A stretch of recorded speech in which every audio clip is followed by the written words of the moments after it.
I'm not going to tell him to follow Max. I'm going to actually say Max is so crazy in love with you that he has a can of soup that he refuses to eat because your face is on it. Yeah. That's probably better, right? Our producer Max wears your face on his shirt like 90% of And the days. kind of on his own face. Yeah. I just want, yeah. Yes, He wants to be you, that is correct. or at least inside you. On today's part of my take, we have recurring guest Kendrick Perkins. Great interview with Perk. He is I think he might be on my Mount Rushmore of the way he says words. Oh, I love it. Great accent. Good South Texas. We should have asked him about Galveston. Yeah. Get a feud going between him and Chuck. Just throwing dogs around there. Great interview with him. We're going to talk about the NBA playoffs, the NHL playoffs. We have game 2 between the Celtics and the Cavs, also the Knicks and the Pacers, and Mavs and Thunder. I also have a couple rapid-fire discussion topics I would like to get to, maybe some cleanup. So it's a great show, a Friday show sending you into the weekend, and it's brought to you by our friends at DraftKings.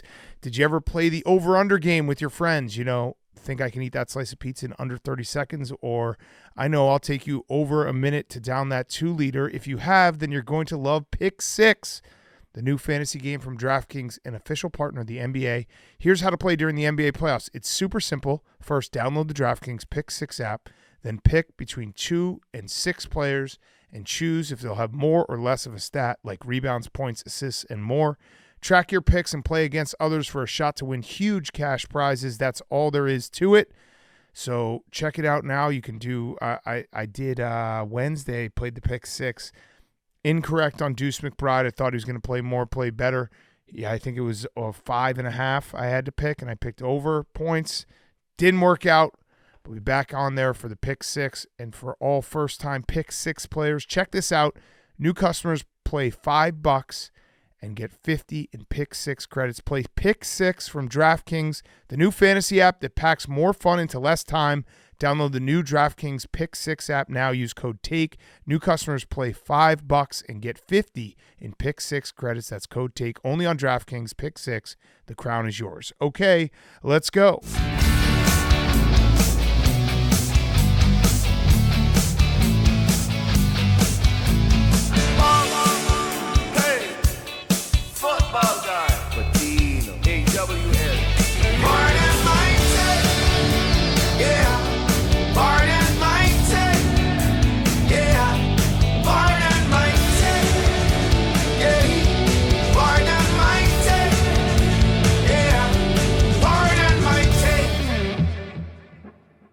Welcome to Part of My Take, presented by DraftKings. Play Pick 6 from DraftKings, the new fantasy app that packs more fun into less time. Download the new DraftKings Pick 6 app now. Use code TAKE, and new customers play $5, get 50 in Pick 6 credits. That's code TAKE, only on DraftKings Pick 6. The crown is yours. Today is Friday, May 10th. Hank. Dank. Dan K. What's up? What's up? What's up, Henry? Just had a quick question for you, Hank. What's up? The Boston Celtics lost tonight. They're now down 1 point in the series. No, they're up 1. Oh, excuse me, the Cavaliers are down 1 Yes. point. The Celtics are up 1 point in the series. The Cavaliers only won by 24, so that's good. People asking questions about the Celtics. It's just one game. It's Just a long, one game. It's a long series. Just one Question is It's just what's Get going into on it. Let him get Hank, to it. It's called prefacing your question with giving you all the facts, so I'm not Context. giving you anything out of context. Got it. Okay, so some people will say it's just one game. There are other people that will say, Hank, the Boston Celtics, when you look at their record against the best teams in the NBA this year, could be known as maybe a cupcake merchant. Maybe they beat up a lot of bad teams in the East. Maybe they have a sub-500 record against the top 6 teams besides the Boston Celtics. I don't believe those people, but they are saying things like that. They're saying things like Jason Tatum, not a great shooter, and he seems to love the ball in his hands, seems to love taking shots. What would you say to those two camps of people out there? Good question. So what's the question? What would you say to those two camps of What people? would you say? What would you say? You weren't even listening. We have the best record in the NBA. We're the number 1 seed in the entire playoffs. Mm-hmm. We've lost 2 playoff games, and we're in a good spot. Okay. I think they're wrong. I think Jason Tatum is just gets picked on. He's had nothing but success in his NBA career. He hasn't won a championship, but he's still That's a wild 1 second you just put out there. what? That he's a winner, that he's had a lot of success. I mean, you rooted for fucking Alex Ovechkin for his entire career. Would you say the same thing? Like he? No, I did not say that he was a winner before he won the Stanley Cup. I didn't say. I said he's had an extremely successful career, and people just like try and shoot him down. No, I think you said he's won. He's had a successful beginning of his career. Nothing but success was the Nothing quote. but success. That's just not true. I would have never said that about Alex before he won the Stanley Cup. Interesting. I don't know if that's true. And I don't, he wasn't as successful as Tatum was, but they lost one game. It's the one playoffs. game. It's the It's playoffs. one Yeah, game, it's the playoffs. Hank. I'm not gonna let it get me down. No. You guys are gonna fucking kill the Cavs in Game 3. Probably. Bruins and Celtics 0-8 in Game 2s in their last 8 Game 2s. Is that a We're fact? just not a Game 2 town. Not a Game Yeah. 2 town. 0-8 in Game 2s, Not 14 a and game- 14 at home in the last 3 seasons for the Celtics. Yeah, not a Game 2 town. I actually saw a worse home stat. I thought it was like 9-11, but yeah, I mean they got to. I'm sick. I will say I'm sick of these wake up call games. Like Miami lose Game 2, it's a wake up call. They'll bounce back. They'll figure things out and come back stronger. At some point, you got to just be like, it's the playoffs. Wake up time's over. Let's just come out of the gate every game hot and just step on their Just throats. do it. Celtics have the like Dr. Jekyll, Mr. Hyde thing going where one game they look like the best team in the NBA, which they are, best record in the NBA. Mhm. They earned that by winning the most games in the NBA, PFT. You can only play who gets put in front of you. That's I agree with that. Good point. Amen. But then they come out in other games and look like they have no chance to get beat by 25 to a Cavs team that's not that good. Well, the Cavs did play well tonight. Karis LeVert was awesome. We told you Donovan Mitchell would have a game where he shot well from 3, and Evan Mobley was awesome as well. So like the Cavs have guys, and they played really well. Yeah, they have guys. Celtics should, Yeah, I mean, shouldn't they're- lose to them. They live and die by the 3. That's what it is with this team. When they shoot bad, it looks terrible, and when they shoot good, they look like the best team of all time. So no panic, no nothing. Just it is what it is. You lose a game, wake up call. Yeah, it's the same. It feels similar to the Heat series. I'm not going to be humble about it, but it's like they got to come out and dominate come the correct. next 3 Mhm. games. Yeah. Yeah. They got to win the next game. But I like, again, we had him on. AWS love him. I love him. Like Missoula is the guy that's gonna Yeah. get in their ass, tell them to figure it out. I don't know why I didn't get in their ass after game 1. I don't know what goes on there, but Whose ass does he need to get in? He's got to get in everyone's ass. yeah, The whole team. whole team, Everyone, whole top to team. bottom. Yeah, just Run a train. stack them on top of each other. And Oh, also remember, Hank, we are So he's climbing the ladder, going Yeah. ass to. Okay, got it. I think we're what, 1 game away from hitting Kristaps' minimum Oh, are we? of several. Yes. No, several? 2. I had several as 3. Several's 3. Several's Well, 3. no, 3's a few is 3. I A think couple's 2, a few's 3. Several I think has to be like 4 or 5. I think several is 3 and up. I know a few is 3, but I think 3 is also several. So he's close to hitting his minimum. I think you keep him out till. Hopefully, we don't get to a game 6 situation, but Mm-hmm. save him for that. Don't rush him back. I have a question for you. Yeah. And let's just listen. What? No, it's just I have a question. 7 hours later, Oh, okay. question comes out. All right, fine. You want me to just rip the band Yeah. off and ask the question? I don't know the answer to this question. I think you know the answer to the question right now, and I think when your head hits the pillow, you might be like, am I right? So that sounds like what you think the answer to the question is. No, because I actually don't know the answer to the question. But you prefacing that way means Hank like does so much fucking interrupting when we're trying to ask him a question. It's ridiculous. I said do you want me to rip the band-aid off and ask a question? Yes. You know what? I don't know the answer to You that. know what, Hank? Just be honest. Next time we say, "Is it okay if I ask you a question?" Just say no. Yeah. I It's can't not- say you it's- don't talk. You don't It's talk. not okay. It's definitely not okay with you. Question time. Do you want me to give you my answer before I give you the question? My answer would be yeah. That would be my answer. Yeah, you know the question. What would your answer be? My answer would be, I think so. Yeah. The question is Jason Tatum the best player on a championship team? Yes. 100% no hesitation. Yeah. Okay. Are you sure? Yes. Okay. All right, then we're good. Then you don't even need to tell him the stat because he already did said have he's a good. stat. You love your stats. I have a stat. Yeah. I won't tell you the stats. You cherry pick stats, and This then isn't a cherry pick stat. This is the opposite of a cherry pick stat. There's a stat called BPM for basketball. It's kind of like WAR. It's what you contribute to your team points, like overall when you're on the court. If you look, the peak, like Jokic this year was like 13, plus 13. How's he doing? He won an MVP. Good point. Good point. We can go to we'll go to playoffs after because good point.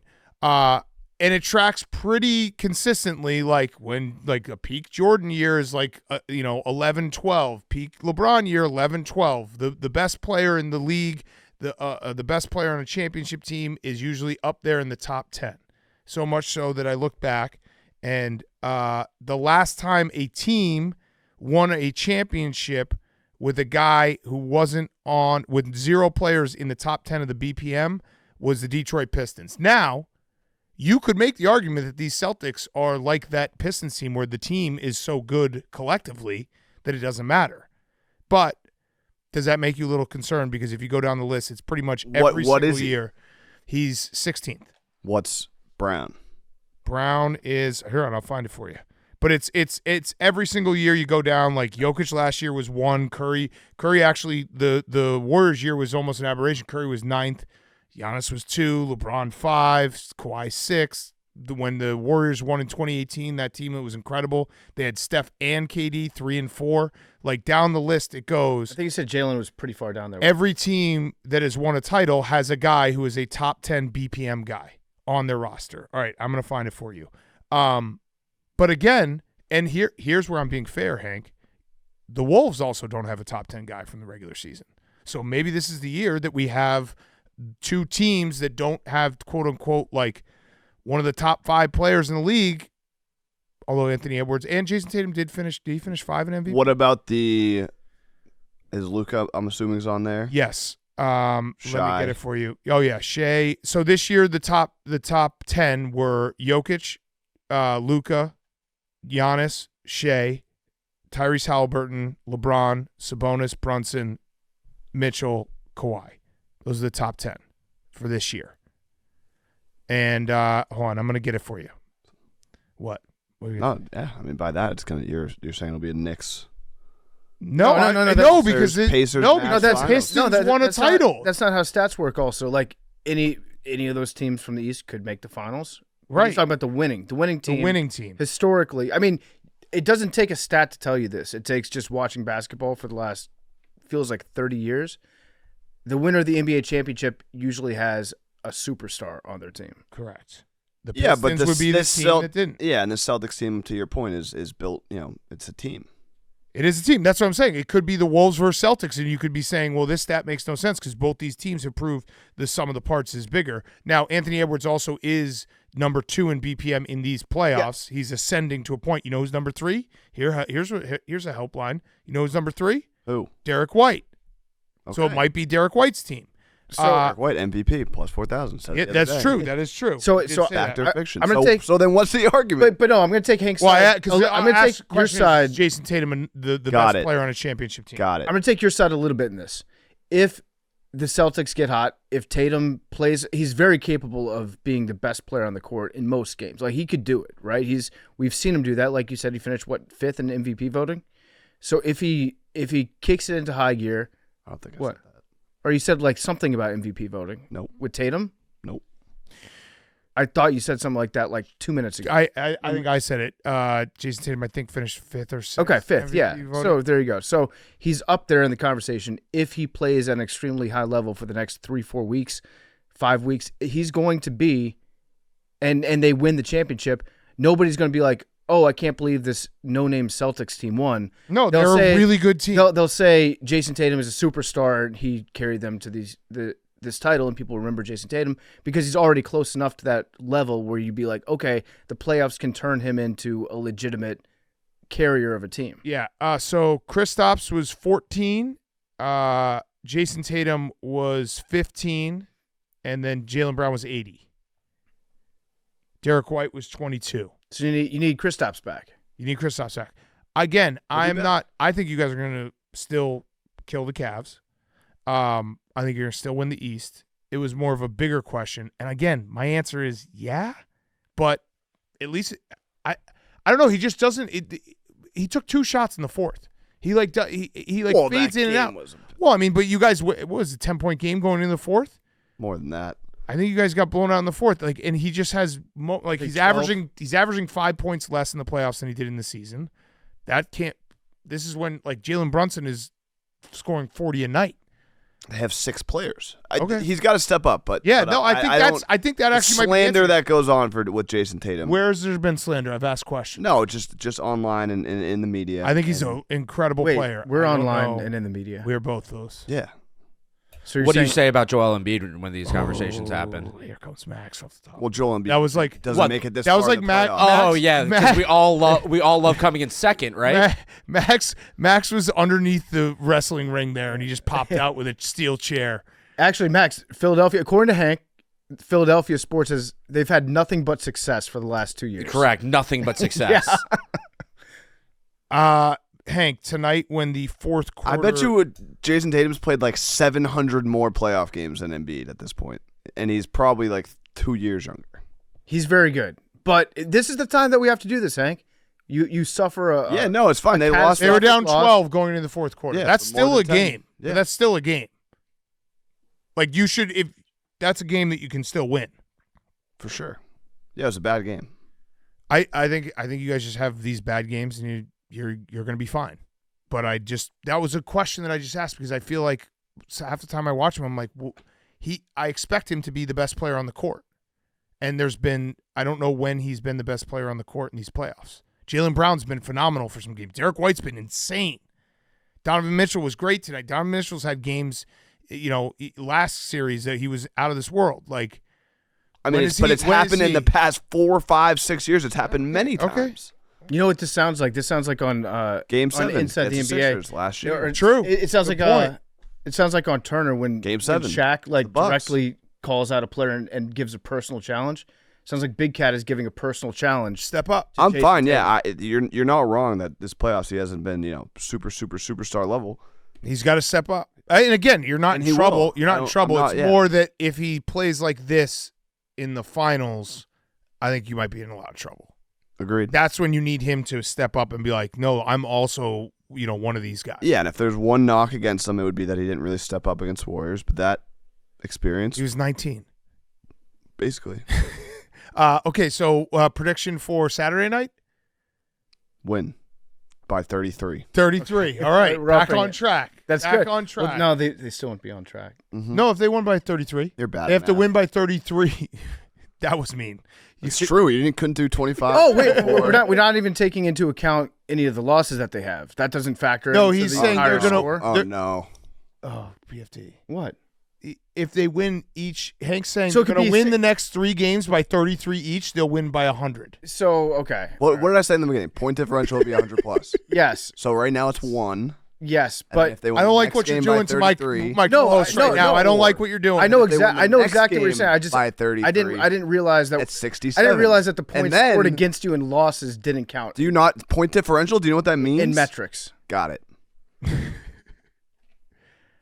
You don't understand the fact that right now you guys are up by 1 point. Correct. That's why I said 33. So I'm aware of this. Yeah. But the game, if the series goes 7 games, then the Cavaliers could win, and they could have a 10-point win. They could have an 8-point win, a 20-point win, and then you don't get to 100. I'm not bad at math. Got it. How does that not make sense to you? No, that makes sense. I think it's going to be 3 wins, 33. Yeah, he's saying 3 wins 34, by 33, just to make it nice and even. Yeah, I'm saying you got to do better than that. No, 3 wins by 33 would make it nice and even. No, I guess a little, You want a little extra, 101. Bonus, yeah. That's not what it makes. Well, yeah, you get an extra one. All right. So, would you say we should bet on the Celtics on Saturday night? I'm not, spreads. I'm not worried about spreads. We're gonna beat them by 33. Oh yeah, that's we should. One thing that I know. We should ask our correspondent when the Sixers go out of the playoffs. Max does become Boston Max. Max, what do you think about the Celtics right now? I mean, it's game 2. Who gives a fuck about the Cavs? Everyone's crying about nothing. We're the Boston Celtics. We're going to beat the fuck out of them the next game. Beat the fuck out of them again. Beat the fuck out of them again. And then the Pacers and Knicks are both going to be dead by the time they come us. That's a clean sweep. Clean sweep. And then who cares about the West? Max, what do Easy. you think about your Bruins? The thing about hockey is I know a lot about hockey, and I know that my Bruins are going to win in five. Yeah. Five. We're not a game 2 city. Not a game No, 2 city. I like that. This is Massachusetts. Yeah, not a game 2 city needs to be on a quote card. Okay, other games we got to talk about. The Pacers and the Knicks. How many things did Rick Carlisle submit to the NBA? I think 78. I think so 78. after the game was over, Rick Carlisle, I believe it was in the first 2 games. Yeah. But there are 78 fouls that were either incorrectly called, not called at all, or just blown by the refs Yeah. in some circumstance. I don't know if he included the phantom double dribble because that was okay. He definitely included that. All right, I'm going to stand up a little bit for Rick Carlisle. If my team is playing a game and there's a flag and the whistle's blown or there's a flag on the field, to me that's been called already. And if you pick it up or you take the whistle back, then you fucked me over. Yeah. By going back on your incorrect call. Correct. Now it was not a good call. He very clearly didn't touch the ball with 2 hands, so it never should have been called in the first place. Ended up being, I think, a fair outcome to the play. But as a fan or a coach or a player on one of those teams, once you do that, it's going to really piss me off if you take it back. Yeah, two things can be true. The Pacers have had a bad whistle, and they got screwed. I mean, game 1 that we talked about on Wednesday, that game 1 kickball call sucked. They've gotten a bad whistle. Rick Carlisle is being a gigantic baby. Dude, play TJ McConnell more. Like keep him in the game. He was the guy who was making things happen. He played phenomenal, and then he took him out for the last 7 minutes. You blew a double-digit lead. You gave up 130 points to a Knicks team that has like no one left. Start maybe pointing the finger at yourself and not, they don't like small market teams. Small market teams should have been the excuse after like at least the 3rd loss. And you got to wait on that because especially like his whole case is it's Indiana against New York City. Right. The NBA wants the Knicks to advance. I don't know if he's seen the Knicks in the playoffs ever. Yeah. But the NBA doesn't do a very good job of No. advancing the Knicks.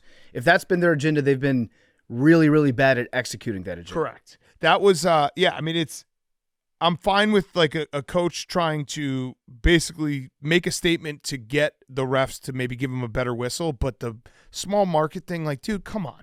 And also, like, you have made some mistakes in the series that have cost your team. You should have won at least one of these games. You didn't. You're still in this series because the other side of it, the Knicks, are essentially the Knight from Monty Python. Like, they have no one. Mitchell Robinson's out for the rest of the playoffs. OG is out for at least game 3, but it feels like more. Jalen Brunson missed the entire second quarter, which credit to the TNT crew for really giving us great timely updates when the best player in the series just wasn't there for a quarter. They had to talk about Reggie Miller and how Reggie Miller used to play against the Knicks too. That was wild. It was very crazy because I was watching the game and I was like, what's Jalen doing? Where is he? Is he taking a break? And then I was like, wait, no, Tibbs is their coach. There's no chance that no Jalen breaks. is taking a break. And just nothing happened until like right before halftime. And then they went back. We saw the replay. The replay was no help either. No. I don't know. He like tweaked his foot or I something. thought it was groin, then it was foot. Yeah, but he came back and I mean he's a tough motherfucker. Yeah, I mean he did what he's been doing all these playoffs. He's was like owned the game late, and he's so much fun to watch, and he's just incredible. And he is. I've had some Knicks fans ask me. Yes, he is. Anthony Edwards and Jalen Brunson are now officially emerging superstars. Like I still think you have to do it for a couple of years, or maybe one more year because they all both did it last year too. But they're absolutely emerging superstars and all over the place. But I don't know what the Knicks do now. They don't have. They're just losing guys left and right. They've got what, like 7 guys now that can Josh go? Hart, I think Tibbs just have to like have Josh Hart play 2 positions at once. That guy just never comes out. He could do it. He's a fucking dog, and that was a great moment at the end when he went up to the mic and was like, "Hey, I think they're saying fuck you to Reggie Miller." Yeah, that was really good. That was great. Reggie, I mean, why did they fly him in for that game? I think his Spike Lee asked for it. That sucked. Yeah. There's no need for him to be there. Just brainstorming out loud. But yeah, that was crazy. They just didn't give us an update on the most important player in the series Yeah, I don't know if for an entire quarter. So he's questionable right now. He's right? questionable. They don't know if he's going to play. My guess is that he's going to try to play, Yeah. and that Tibbs will be like, "Please try to play." But that seems like one of those injuries that's going to get worse the day after you heard it than it is at the time. And we're getting also to a point where I think, and I've seen Max, he's starting to kind of be like the Sixers-Knicks series is over. Now it's my Villanova guys.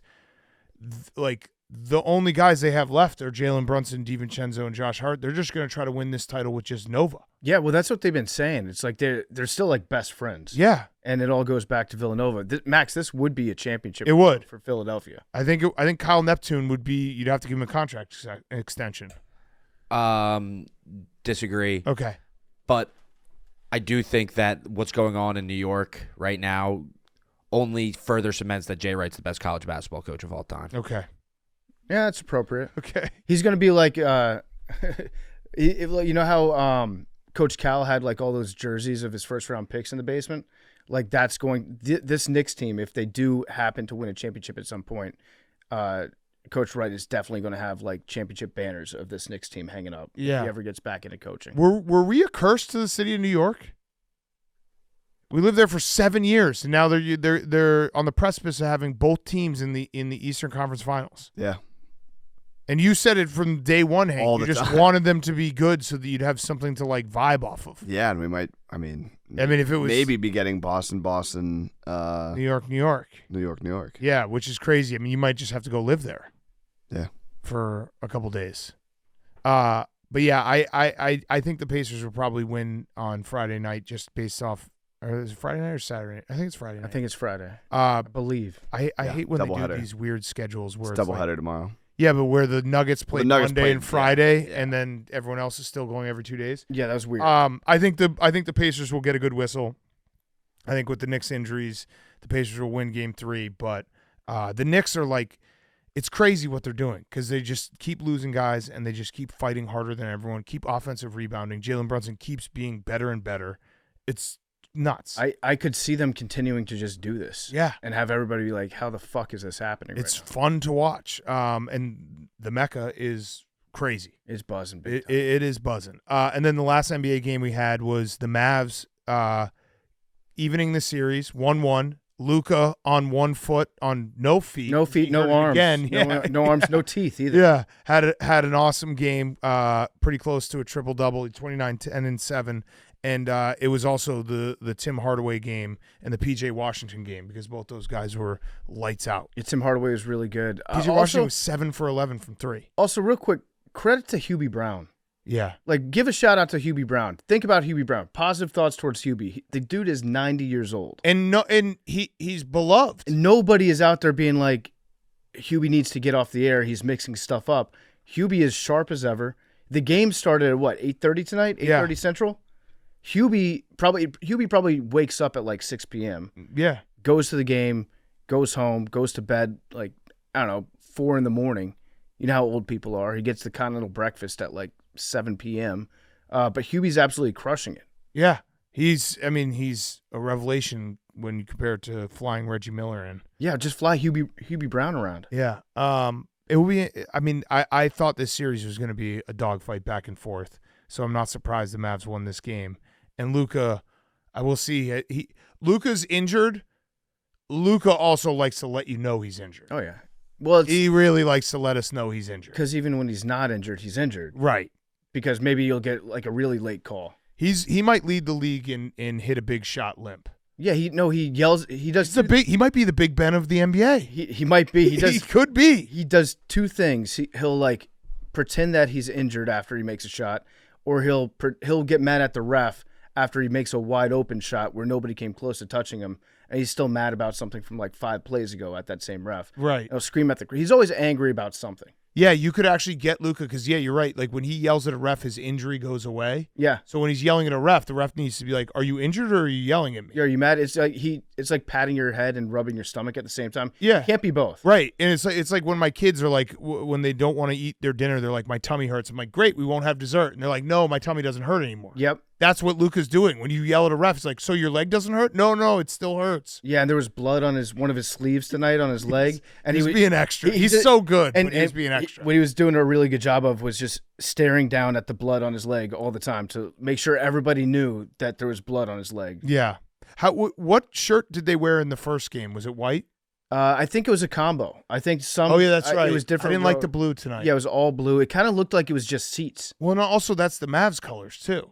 Yeah, I guess they have white as well. yeah, but it to the untrained eye from a distance across a big room, it looked like it was just empty seats there. But I'm sure it was loud. This series is going to be very fun. Should we talk a little hockey? The Rangers are an absolute wagon. They're up 3-0 against the Hurricanes.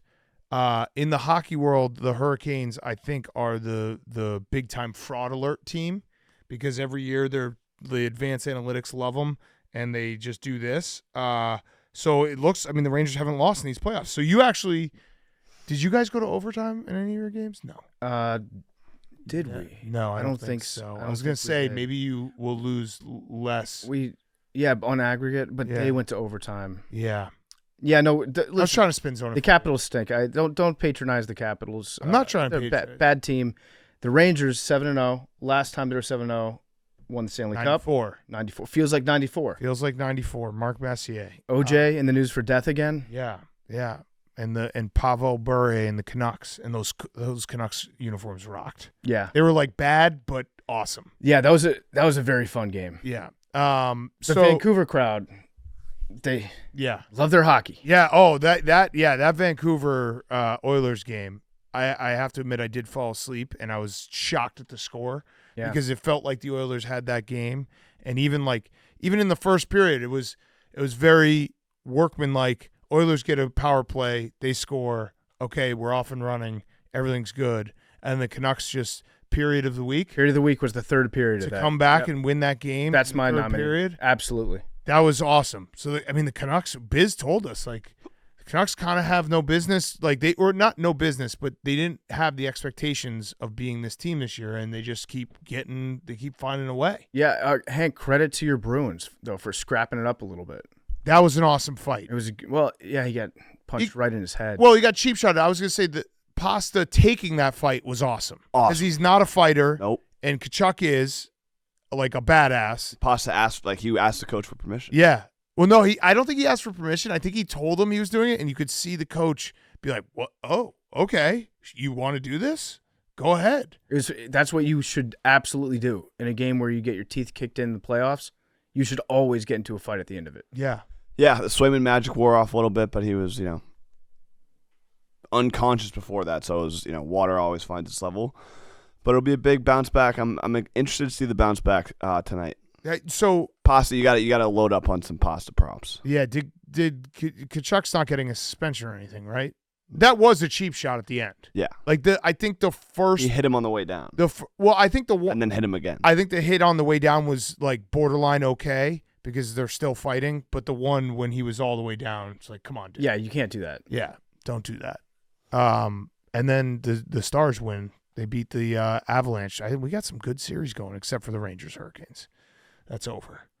I did not watch any of the Stars Avalanche tonight, but in theory, I know that's an electric series. So next time we have Biz or Witt on, I'll just be like, what a great series that was. Tell us how. Two great teams. You tell us how great that series is. Okay, I had some rapid fire things. If you guys are down for Yeah, it. I got one thing too. You go. Okay, the NFL is king. Yes. Was this a rapid fire thing yet? No. Okay, the NFL is king. They're doing Christmas games again this year. That's not the news.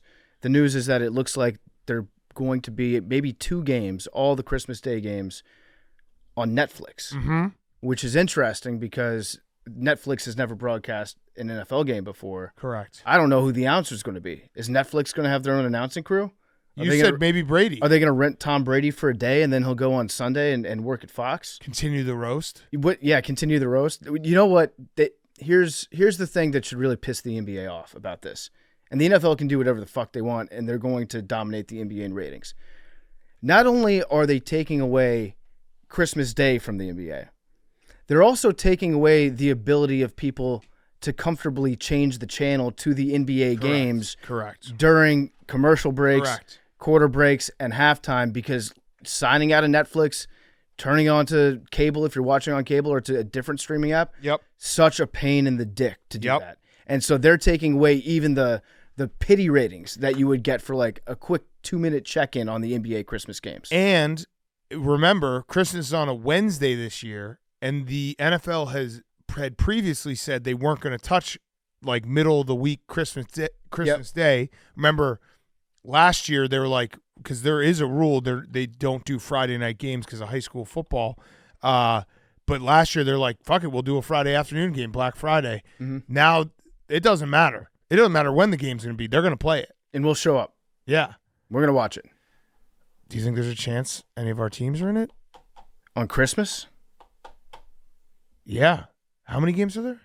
I mean, our teams, Max probably has the best chance. they do love scheduling the Bears in prime time and for a national audience. They love doing that. I think we might get a primetime game again. I think we actually all might get primetime games against each other because of the draft. Oh, because of the rookies? Yeah. Are we playing each other again? Yeah, we're the Bears and the Patriots are that weird like added game. You know how I with think we played each other like I know with the 4 years. 17 game season, it's you play a whole division and there's one added from the other conference, and for some reason we drew you. But then we play again. We're going to play again. I hope it's Thursday night, as is tradition. Tattoo bet. Tattoo bet, run it back. Yep. They're probably going to do it's later on the season, so Perm bet? it might even be a divisional game. What? Oh yeah. Yeah, because on it's Christmas Day. Yeah. Yeah, because they had the How many games were there? they had the Raiders and the Chiefs last year. Yeah. right? How many games were there? 2 or 3? 2 or 3. I'm not sure. Hank, Give us a whole. I heard the perm bet thing brought up. I just want to say for the record, and I've said this a few times, I wanted to do the perm bet during the live stream. I agree. Put memes in charge of was that. it last year? Yeah, put memes in charge of that one. And memes was like, okay, I'll do it. And then he told me like 2 days after I told him to do that, he's like, yeah, I don't know if we're going to be able to get the person to come out.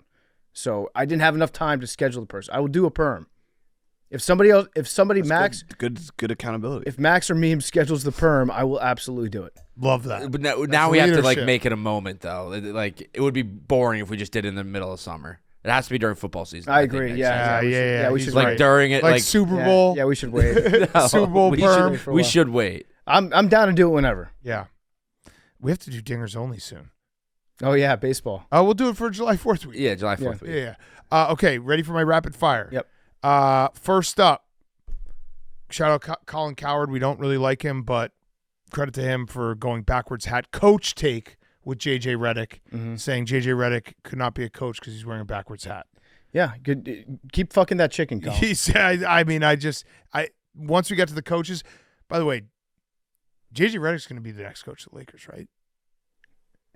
Feels like, LeBron is really LeBron defended JJ Redick against Colin Coward. yeah, feels like he could be. Feels like JJ is the hot name out there. And this is based off no information, but I'm more basing off just seeing LeBron defending because LeBron doesn't interact with Colin Coward. Yeah, and you know what?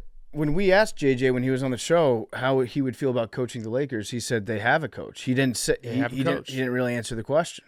They have a coach. That leads me to my next rapid fire. It sucks to have to coach. Now, sucks in a relative term because these guys make millions of dollars and they get paid to not work. But Frank Vogel got fired from the Suns today.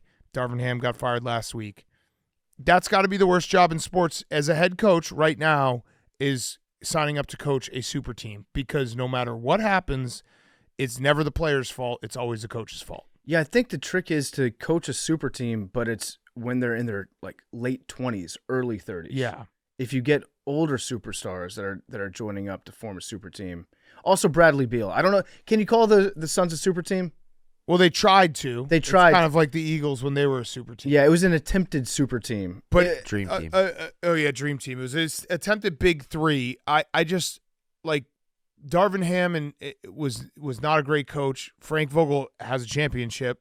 Maybe wasn't a great coach for the Suns. It doesn't matter. He had a decent regular season. Right, and but it doesn't matter because if you flame out in the playoffs with one of these teams with a big three or a super team, you are the fall guy every single time. It's never the players. Do you think maybe Pat Riley is a secret genius and that's why when the Heat, everyone was saying like Pat Riley's going to come down and take over the job from Spoelstra? Yeah. Was he a genius by just being like, I'm gonna let this guy coach the team? Yeah. So that way he'll be fired. I won't have to fire myself. And Spo is he's one of the best coaches. But yeah, I don't know. Like, if the Lakers offered Spo $15 million a year, he'd probably have to take it because it'd be $15 million a year. But I think he would think twice, being like, if we don't win a championship, I'm the only guy who's going to get blamed. How much do you think he gets paid?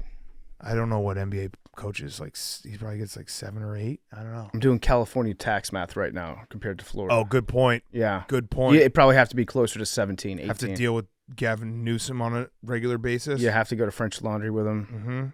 Mm-hmm. Let me see. Eric Spoelstra salary. Oh, he already makes $15 million a year. Oh yeah, he's He's gonna need like I was way off. he's gonna need like 23. $15 million a year. He deserves it. Yep. All right. So what if it was so if they offered him 30, Pop is number 1 at 16. Okay. Yeah. I'm your point is valid, which is like if you have old superstars that are uniting with each other and they still have the championship expectations and they've never played together and they've had long careers before trying to make this team work, you're kind of signing up on your own death warrant right there. Yeah, Like exactly. if you don't at least get to a championship, there's a chance you could be fired. Yeah, right. The next rapid fire thing, we should have talked about it with the Celtics, but that was some peak sports talk radio with who is Tony Maz Felger Maz, saying Kings. You saw this clip, PFT? I did not see this one. It was one of the greatest sports radio moments, and when I say greatest, the worst. He said that if the Celtics win the championship this year, doesn't it feel a little hollow because there's not really any good teams? It's a good point. And I hadn't thought about that. All-time take. Hey, That was a we don't have anything to talk about take. No, they're all-time contrarians. Like, hey, quick question for you: if the Celtics, if they win the championship this year, doesn't it feel a little bit hollow no, Yeah, because the East is so bad? no. Okay. yeah. I'd say it's a quick no. So did they actually have a discussion about that? Yeah. Oh, I yeah. saw like a 30-second clip, but yeah, he was like, Felger was like, no, it's the NBA, dude, and he's like, well, like, why don't they just play a YMCA team and call it a championship? They're the number 1 show in town. It's crazy. They just have It's making a lot of sense. They've Yeah. riled up the city of Boston for the last 15 But years. what you're not considering Bruins, is like what Celtics, what if they- Patriots, Red Sox. if they only played against like girls teams in high school and for some reason that's the NBA schedule and Yeah. they win? Hollow, Think about it.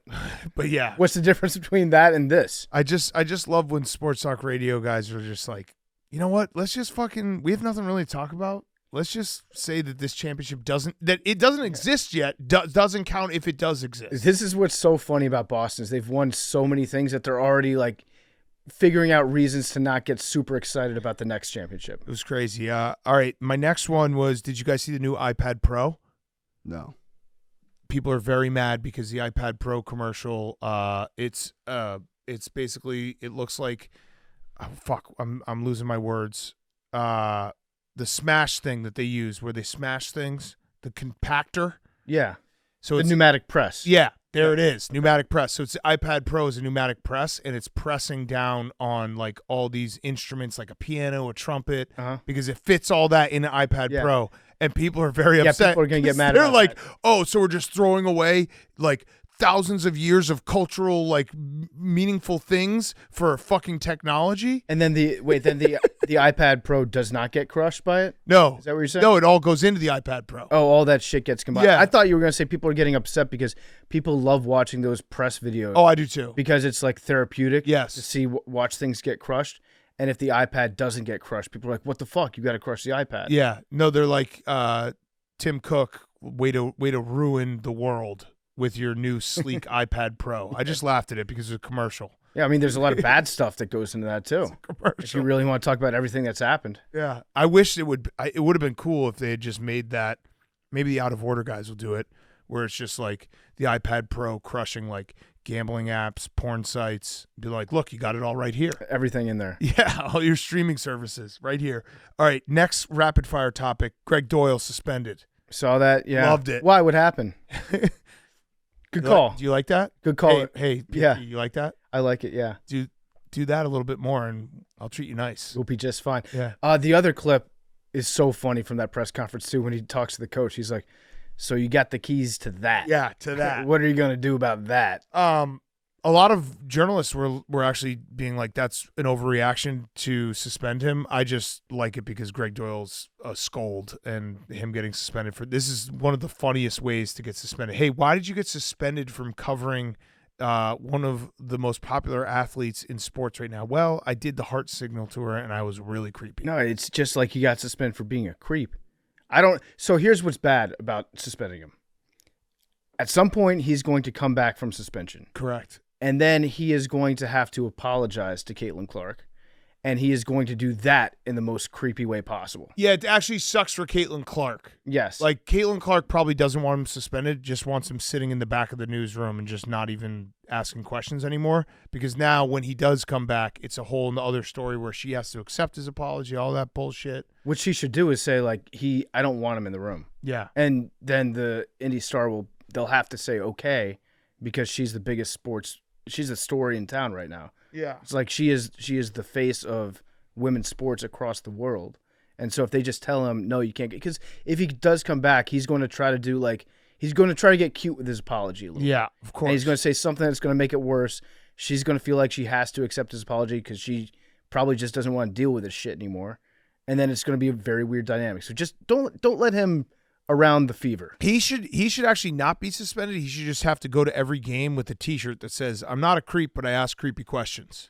They should just make a Doyle rule, which is not allowed to talk to women. Yeah. Don't talk to women, Greg. Talk to women. Well, how would he have found out that he was wrong? He already talked to the women in his life. Right. He talked That's to right. Just don't talk to women as part of your job. Yeah, ever. Okay, last one. This one is probably the biggest one. We have to come to the defense of one of Max's heroes. Max, I assume you've seen this? Shady McCoy? No. That's one of your heroes? Chip I don't Kelly? know. No. Shady McCoy, yeah. And we have to come to his defense because we've been there. Jason Kelsey is fighting a war online against horse Twitter because he implied that Secretariat might have done steroids. And if everyone, for a long time AWLs, you remember this. For new ones, welcome. We almost got canceled by horse Twitter in 2016 because we called Nyquist a fucking pussy-ass bitch for not running in the Belmont. Yes, and we said that he was getting fat. Yeah. And that's why he didn't run. He looked like Eddie Lacy. Yeah. And then I'm just getting word now that there may have been some photoshops done of Nyquist making him look super overweight. Yeah. To the point where Nyquist got bullied off Twitter. Yes. He deactivated his little horse Twitter account. We did that. So we did that. We know what you're going through. I still believe in the First Amendment Yeah. when it comes to insinuating and slandering horses. Yeah. So Jason, speak your truth. Yeah. It's just a very funny controversy to get in where he just was like, yeah, they did a lot of steroids in the 70s and his heart was 3 times bigger. That feels like steroids, and people are mad. People are very mad. Like, I mean, some people still have Secretariat posters on their wall. Listen, Secretary is the greatest athlete who ever lived. Correct. It was funny how he apologized on Twitter too, because he gave like an emotional apology, being like, "I'm sorry for making accusations towards this horse that's been dead for 40 It's years." ridiculous. Yeah. It's a ridiculous controversy. We stand with you, Jason Kelsey. It's fucking ridiculous. We're talking about a horse. And I love horses. I love betting on horses. But saying Secretariat did steroids should not ruin anyone's day. You know what? I'm going to go one further than Jason Kelsey. I will say they should dig up Secretariat's body and test him. Drug test them. Drug test him. Yep. Oh, wait. It's the only record in sports that has never been broken in terms of like speed or power for all these years. Every other sport across the entire planet has gotten better since the 1970s. And we're saying horse racing is the one that hasn't? He's making great points. Think about Points. it. Dig that horse up. Making great points. Also, Max, since I saw this trending and I was like, let me see what's going on here. And I went to Jason Kelsey's page, and I think he recently just followed me. Really? Yes. He That follows rocks. 48 people.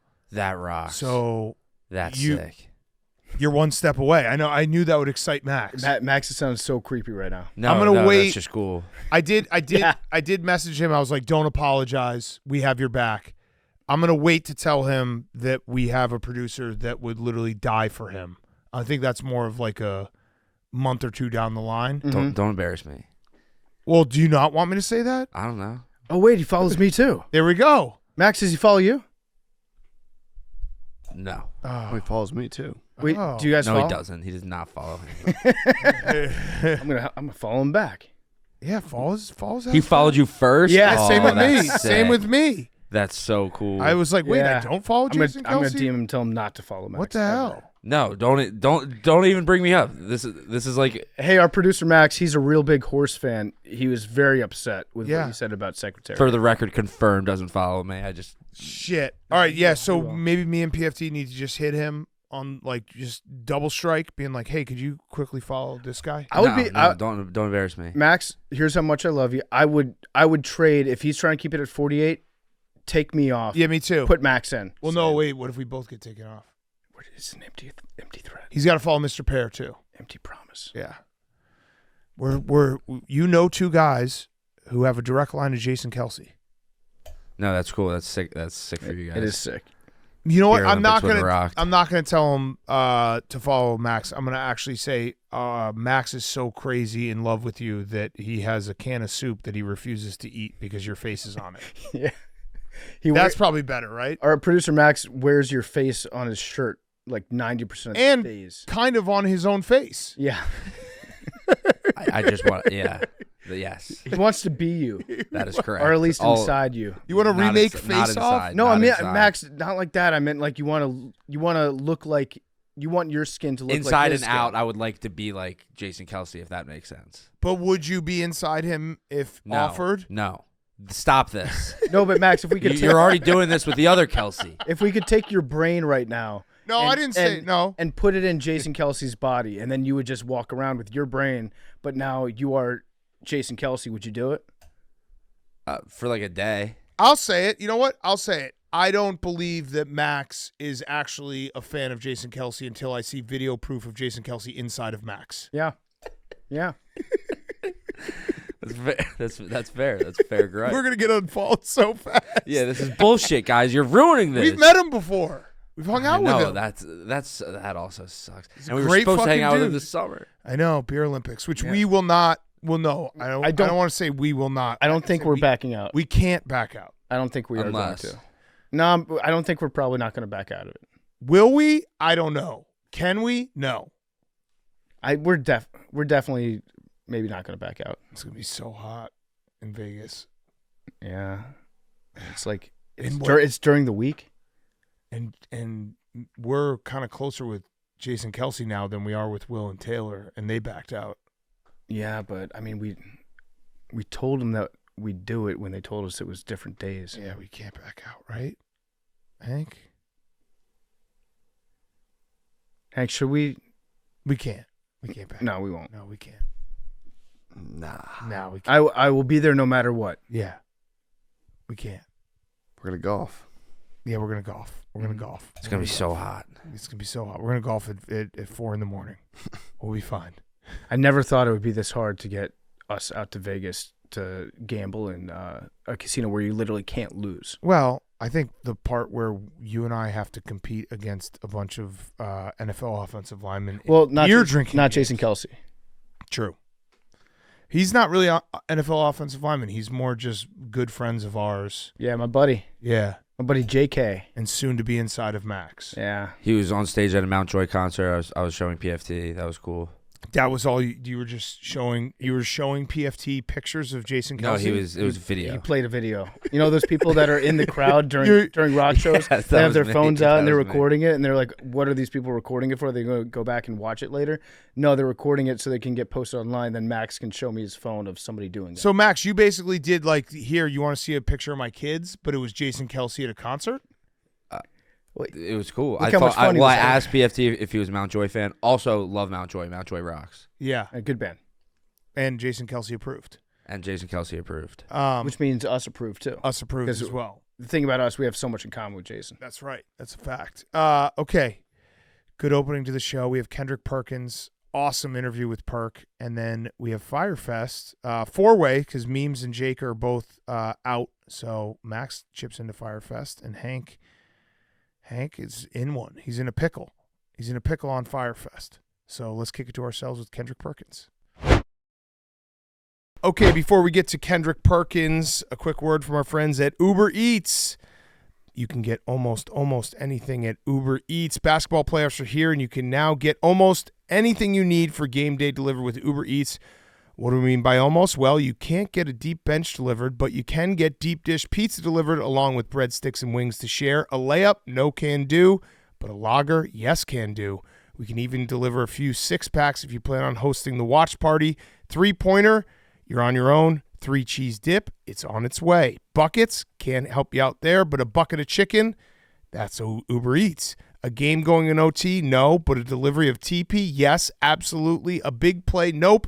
Paper plates, yup. And you can even get a pack of napkins to go with it.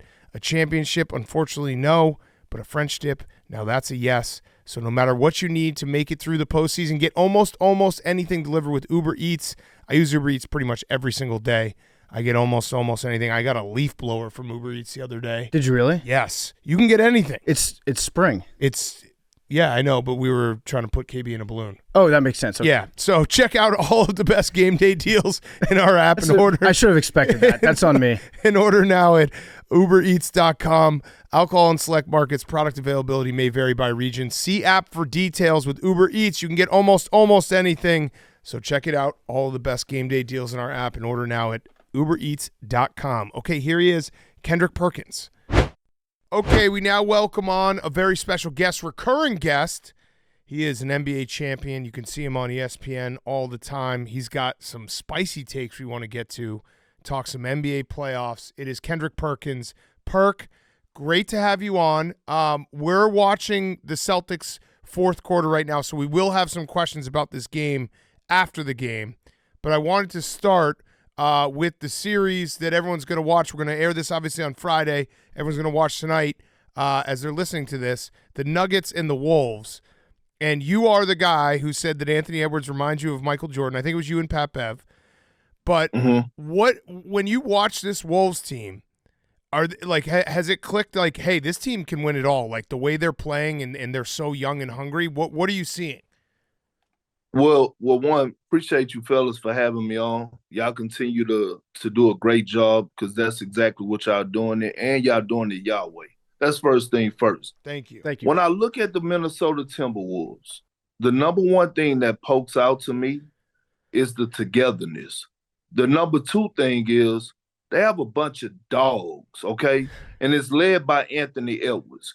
And I said this, in March, that when it comes to the young up-and-coming superstars, I've never seen a leader like him, and he's the best young leader in the game of basketball. And so when you look at their personnel, right, everybody was wondering last year, could Karl Anthony Towns and Rudy Gobert, can they coexist? The answer is hell yeah, because cats could, stretch the floor. So when I'm looking at their perimeter defense, before I even address the interior, I'm looking at an old school Mike Conley, who this season, he was holding his opponents to 31. He was 31st in the league for his opponent field goal percentage. Jay McDaniels, he was 4th in the league opponent field goal percentage. Anthony Edwards, he was 10th in the league opponent field goal percentage. Then you have Rudy down there who's ready to swat everything. So when I'm looking at this team, I'm like, they don't give a damn who you are. Right. And when I started to watch the series against the Phoenix Suns, and I'm watching Rudy and Karl Anthony Towns guard Kevin Durant on the perimeter and slide those puppies, and they switching out on the pick and rolls, I'm like, hold on. Jimmy Butler couldn't pull this out of Karl Anthony Towns when he was in Minnesota, and Donovan Mitchell couldn't pull this out of Rudy Gobert. And so I'm thinking about it, I'm like, man, this team is serious. Yeah. And then they get to the defending champs, and they kicking their ass. Yeah. And the game two, real talk, game two was probably one of the greatest performances defensively that I've ever seen in my damn life. Yeah. So it was a clinic. By the It way, was a clinic. I love the And way so you I'm say looking at the dogs. t- I love the way you say dogs. And I love the way you say "go burr." Yeah. It's like he's Yeah, ice cold.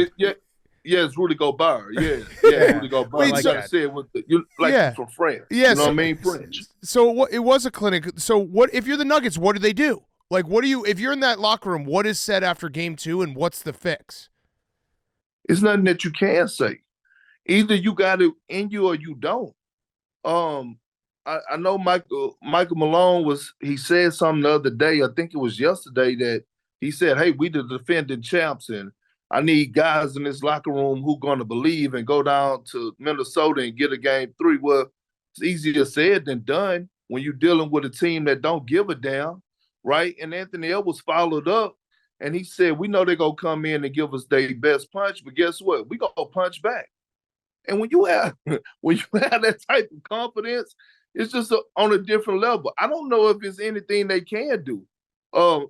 Murray is not 100%. Jamal Murray is not 100%. He's dealing with injuries. That's bad timing, especially when you face a McDaniels.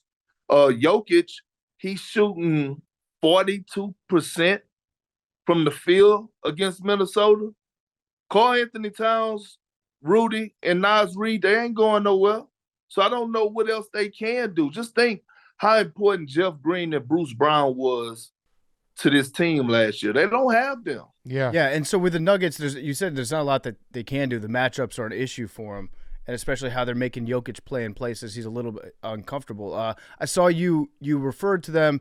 I don't know if you said that they were babies, the Nuggets, the B word, or if you said they were playing like babies or acting like babies. But have the T-Wolves turned the Nuggets into babies? No. I said, so this is what I said. I said the T-Wolves got them crying like babies.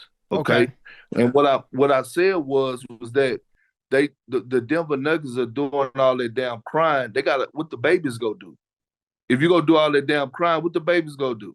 If you go shed all the tears, they had Michael Malone whining to the referees. They had Jamal Murray crying to the referees. They had them uncomfortable. Yeah. No, it was crazy to watch because I don't really know. I feel like the only fix the Nuggets really have is they got to try to maybe play faster and get, some guys in foul trouble. But it does feel like it's the defense from the Wolves just bothers the Nuggets to a level that we haven't seen. And they also, they got to play better. Jokic is a three-time MVP. He's got to play better. Michael Porter Jr.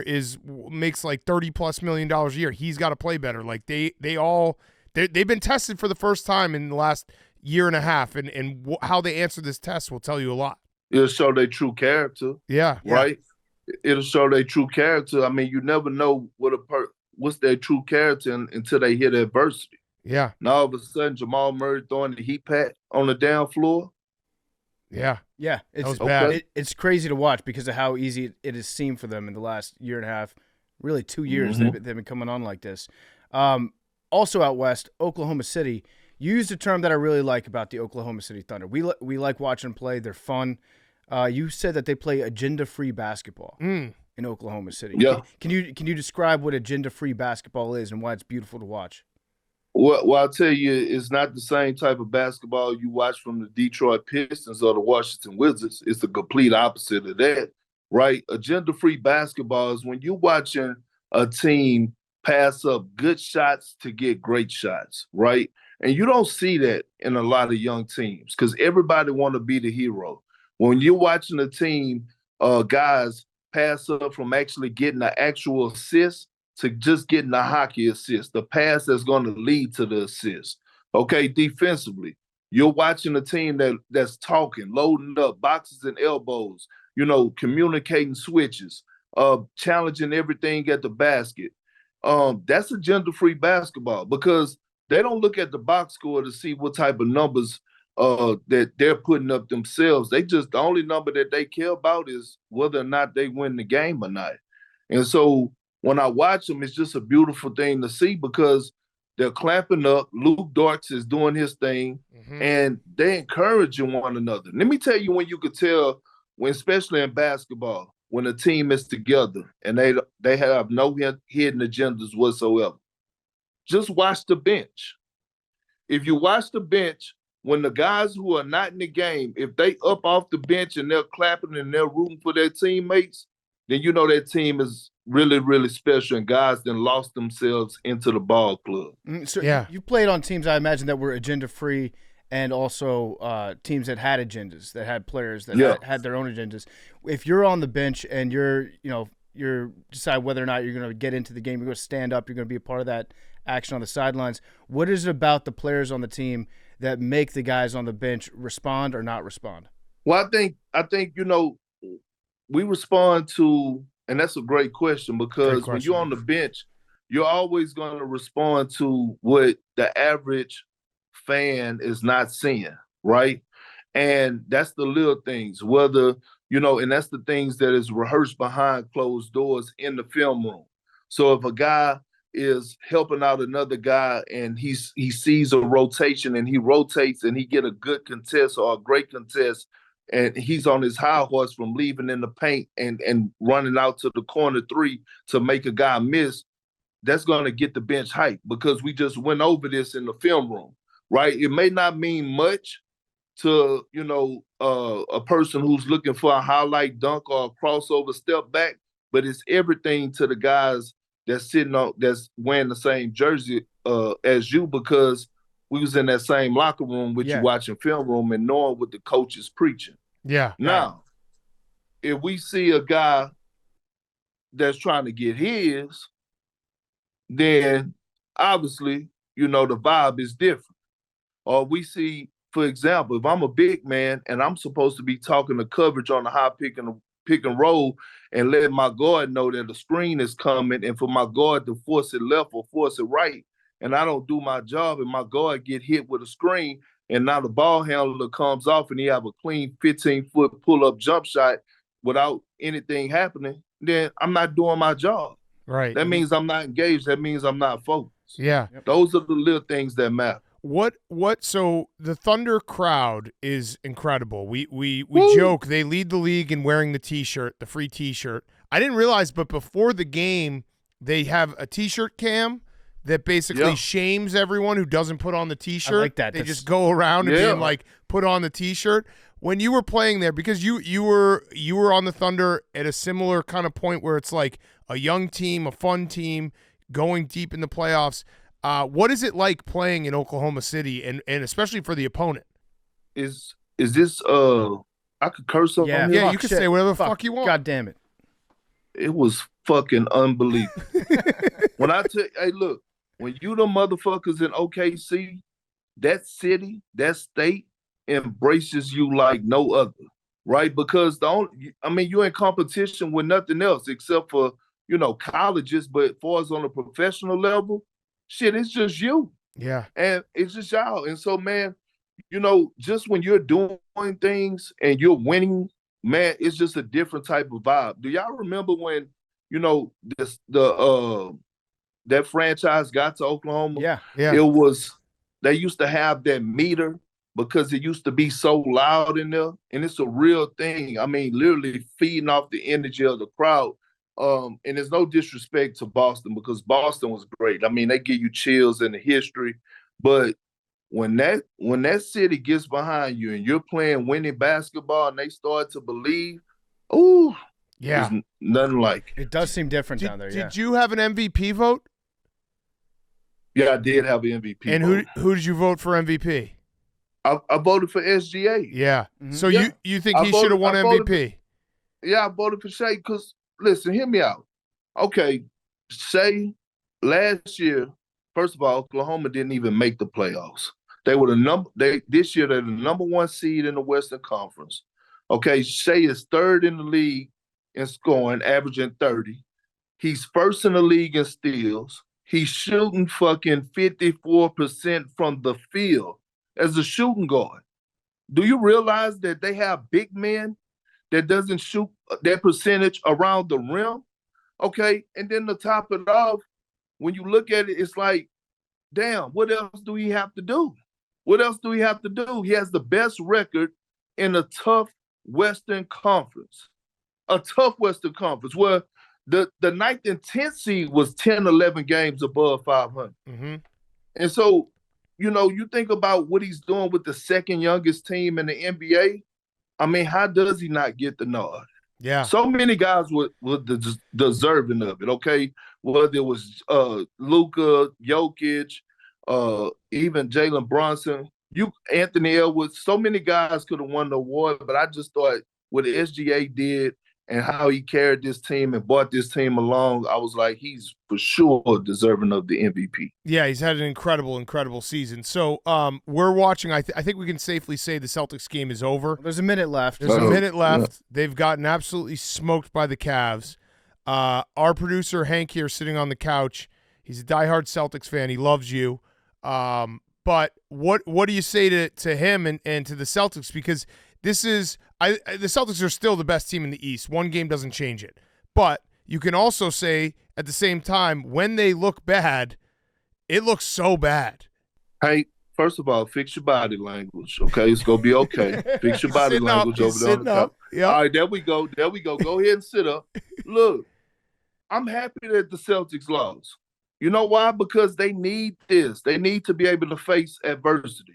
They need to be able to weather some storms, right? The only thing that I hate about it is that they worked so hard all season long to establish a place of dominance in a home arena that don't lose games at home, right? Yeah. That's supposed to be a place where teams is like, you know what, man, we coming up in here, nowhere in hell we could get a win. I just think about that 2008 season. Us having home court advantage actually was the key reason why the number one reason why we won the NBA championship. It was the number one reason. Because we knew once we got you back to the Garden, we was going to spank that ass, and we did that. Come on, Hank, but the Celtics need this. The Celtics need this because now you can expect a different version of the Boston Celtics come Game 3, and it's going to get them prepared for the long haul, and that's winning it all. Let's go, Hank. Come on, Hank. Spank that ass. Spank that ass. Spank that ass, Hank. What is it, though? They have weirdly struggled at home in the last 2 years or 3 years, I think it is. Like, they're about 500 in the playoffs at home. What is that? I don't know. It almost feel like they don't have a sense of urgency at times, and they get too relaxed. But that comes with the best player on their team, and Jason Tatum, right? Like, he gotta have that motor of being consistent, right? Of I'm going to apply pressure every single time. Paul Pierce, a lot of people used to give so much credit to Kevin Garnett, KG, the big ticket, and rightfully so. But Paul Pierce took it so personal when a matchup came into his house, whether it was LeBron, Kobe, Joe Johnson, whoever it was, he took it personal. It was like, not near. And that's what Tatum got to start doing. You can't let people walk in your house without taking their shoes off and then kick their feet up on your coffee table and tell you to get them something to drink. Come on, Hank. Fair point, Hank. You're letting them just walk all over your house. You're getting the Cavs a bottle of wine. You're opening up a fresh bottle of red for the Cavs. And Hank, and he gets so down on himself. He doesn't stay, It's a 7-game series, brother. That's facts. You did. I did see you say after game 1 it was like dominant performance from the Celtics. Celtics in 6. Yeah, surprised me. Celtics in 6. Yeah. Yeah. So the Cavs play basketball. They get paid to play too. Yeah, you're going to lose games in the playoffs. It's okay. Okay. Yeah, you'll be okay, Hank. See, Hank had expectations going into this series that they were gonna win by a cumulative score of 100 points. So still in play. They were gonna win 4 games by 25 points. How much did you lose by? Was it 25? Did you lose by 25 points tonight? No, I think they lost by 24. Oh. All right, so we're +1. You're +1. Plus You're one. 3 30 pieces. You got some make. Yeah, you're fine. Perk, do you think that there's? Yeah, Hank, you're okay. You think that the Celtics kind of missed Marcus Smart? Kind of missed that edge?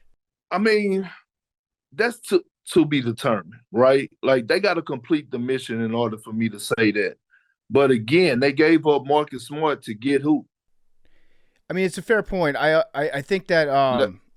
What I'm saying, they gave up Marcus Smart to get Kristaps Porzingis. Am I right? Yep. Okay. Yeah.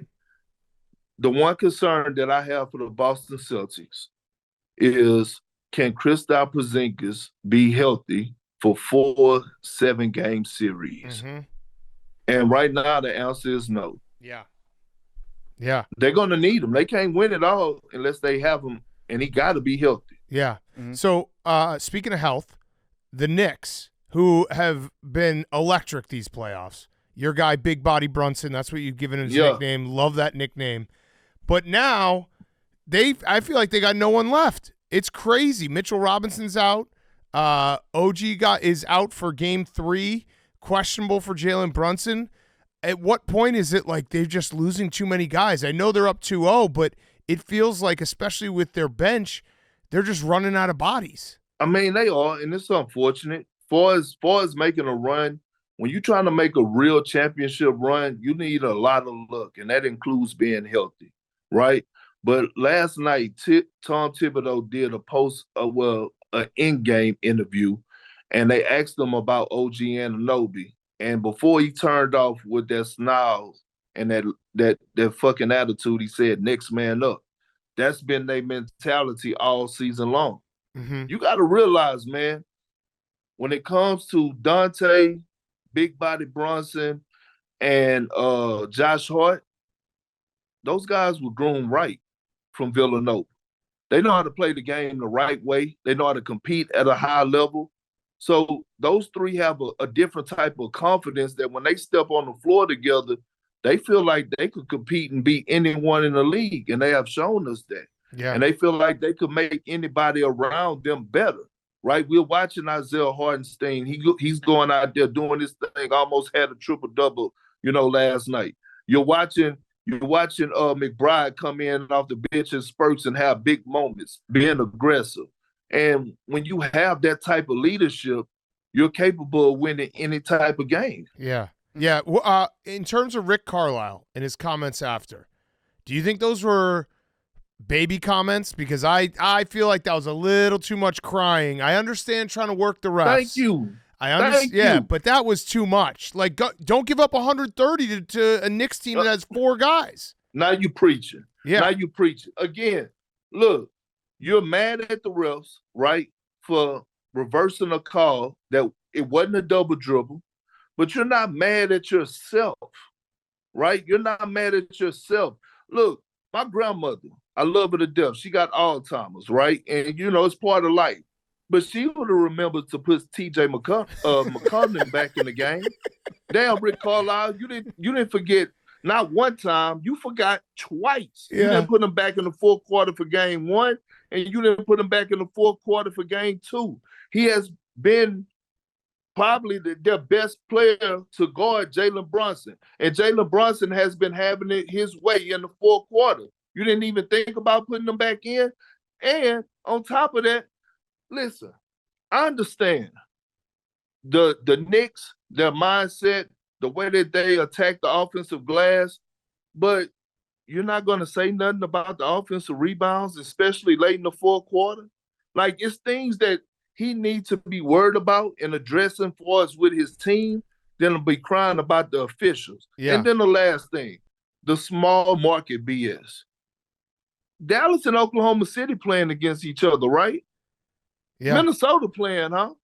So what is he talking about? Small market teams want a fair opportunity as well. You got your chance. Yeah. You up double figures. It's loser talk. It's losing. That's what it Yeah. is. Like, I'm a loser. Big Cat, our teams stink. We're very familiar with loser talk. Anytime you send your video staff to make a compilation of 78 missed calls and then send them to the NBA, like, it's going to do anything. Like, that envelope's probably not even going to get opened, but you had your video Now we staff. talk. You had your video staff sit down for hours and make a compilation of missed calls.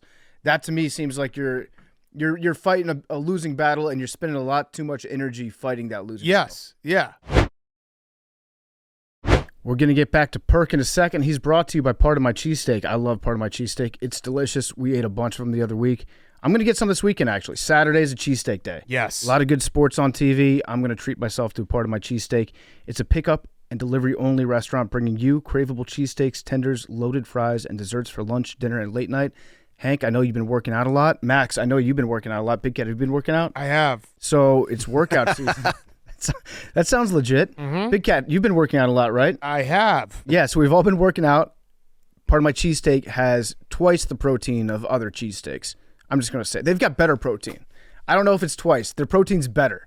They got the best protein in the world. If you're going to be working out, eat a Part of My Cheesesteak. Get those gains in. That's a PFT guarantee. Facts. I'm going to be eating part of my cheesesteak to get swole. It might just be me, though. You can order the Big Cat Combo, get your cheesesteak, a choice, fries, and a drink, or get the Max Special. That's 2 sodas. In participating locations, they got buffalo chicken, chipotle, regular cheesesteaks, and chicken bacon ranch cheesesteaks. Over 1,500 locations nationwide. Find a part of my cheesesteak near you and order yours on Uber Eats. And now here's more perk. Do you have any animosity towards Rick Carlisle for the 2 free throws he made you take like 15 years ago? And how much did that suck? So for people who don't know, it was Paul Pierce got kicked out of a game, but he had 2 free throws. And then the opposing team gets to pick whoever they want on the other bench, and they picked you, and you missed them both. Did that, when you had to come in cold off the bench, were you like, fuck, this is going to suck? As a youngster. And I'm standing at the free throw line on the road by myself. And for us, like with that situation, I at least wanted to see the first one go in. Yeah. It would have gave me hope to make the next one. But no, I wasn't mad at Rick Carlisle about that. You know what I mean? I thought it was pretty fucked up. He picked on me, but it is what it is. But it's no beef. It's no beef. I would have beef. Rick Carlisle, I actually showed him a lot of love over the season for being able to make that transition. Because remember, a lot of his players from Dallas didn't have a lot of positive things to say about him, right? They didn't have a lot of positive things to say about him. So when he got to Indiana, he started to adjust his coaching style, letting those guys play. So, you know, it's all love. I just wish he stopped that damn crying. Yeah. Yeah, I would hold a grudge if I were you. I would be like, it was embarrassing. You made me stand out there all by myself and shoot free throws. That's most people's worst nightmare. Yeah, picking you off the bench. Yeah. That's fucked up. Yeah. You brought up the finals that you played in. What about the other finals when you unfortunately injured your knee? Do you think you guys win that series if you don't get hurt? Absolutely. Look, our starting 5 never lost the playoff series when everyone was healthy. That's a fact. That's a fact. You know, and I mean, you know, at the end of the day, we still should have won that game. We was up 14 points going into the 4th quarter, and a couple breakdowns, guys were fatigued, and all of a sudden, you know, Ron Artest goes for 20 and 10. The unsung hero, I believe Kobe Bryant walk out the game with like 15, 16 rebounds, because whoever dominated the glass in that particular game, in that series, whoever dominated the glass in those games won the basketball game. That's who won the series. Mm-hmm. Yeah. Yeah. They missed you. Yeah. All right, so I want to get some of your spicy takes that you got going right now. You think LeBron James should retire? See, you know what? Let's have an intelligent conversation. Let's do it. I agree with your take, by the way. I don't want to have okay, so I was following up on my big brother Michael Wilbon. Okay, we know that Wilbon believes that Michael Jordan is the GOAT, right? And Wilbon went on a rant talking about the firing of Darvin Ham and how LeBron and AD lack accountability. So I went on First Take with Stephen A, and the topic was brought up about, the topic was LeBron James, 10 head coaches in 21 years, right? Does that, like, you know, basically, does it say something about LeBron James having 10 coaches? And I'm like, it does. And I'm like, I wish he would retire, because at this point, I'm looking at it, what else is it for LeBron to accomplish? He have nothing else to accomplish. Because even if he wins another championship, he still don't have 6. So the MJ people out there in the world still gonna say MJ got 6. Okay. So you're playing in every single season that you're playing and that you don't win a championship, because the expectations when you're in the Laker uniform, especially if you're LeBron playing at an elite level, is going to be what? Championships. I don't give a damn if he's in a wheelchair. It's going to be championships. And so every single season that you don't win, then you give more animosity or more, you know, arguments to come at you about the GOAT debate. And I wasn't attacking LeBron's legacy or saying like his legacy. We know he's the all-time leading scorer in NBA history. We know he hit 40,000 points. But when it comes down to his legacy now is measured on the GOAT conversation. Mm-hmm. I like that. The firing of Darvingham does not look good on him. I like that take, though, because it's saying that if LeBron James continues to play basketball, even at a high level, he's just proving all the people out there that are haters, yeah, you're right. He's not MJ. Thank you. It's and a weird, find something. It's a weird Like, situation he's in. Yeah, but listen, even if I couldn't find, and I wanted to so bad, I couldn't defend him. I couldn't go at my brother Wilborn or Stephen A. about that particular matter. They were right. I had to agree with them. I couldn't lie. Mm-hmm. Yeah. What about when you're talking to Mad Dog? When you have a segment with him, do you have to go back to like a basketball almanac back to like 1963 and get some stats ready for him? Look, I only been on twice with Mad Dog, and I don't give him an opportunity to go back that far. But I must say, what are you mad about? Those rants are legendary. Even when I'm not on, I want to listen to that shit. Yeah. He's very talented. No, man. he's incredible. What I think we agree, because you're obviously an NBA guy, but we're four football guys, and we thought the hypothetical about the NBA NFL thing was stupid, and there's no NFL players that, if you said they had to do it in the next month, there's no NFL players that could go and play in the NBA in the next month. I think maybe no one will just agree on this hypothetical. That's just why it exists and why we do it every couple of years. But do you think there's some NBA guys who could play in the NFL? I think it's very small. I don't think it's 30. I think Austin Rivers is a little too much with that.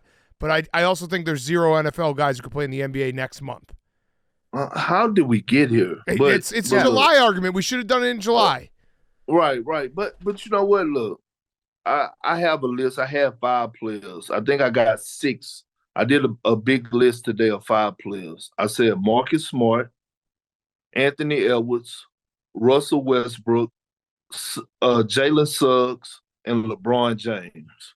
Those 5 guys, I believe, that could stop playing basketball right now and go find a spot on the football field. They have the mentality. They still got the athleticism.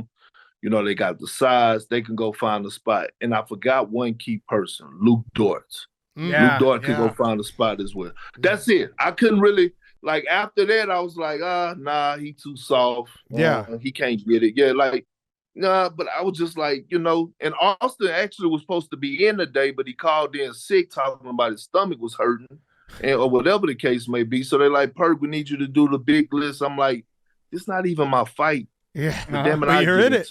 Yeah, so you got dragged into it. So what do people get for again? This is no one's ever going to agree on this. Everyone's got their sides, but what would you say that people get wrong the most about current NBA and like the level of skill and player that's in the NBA right now? That, like, if you would understand this, you'd understand that it's impossible for someone from the NFL to just show up and be an NBA player.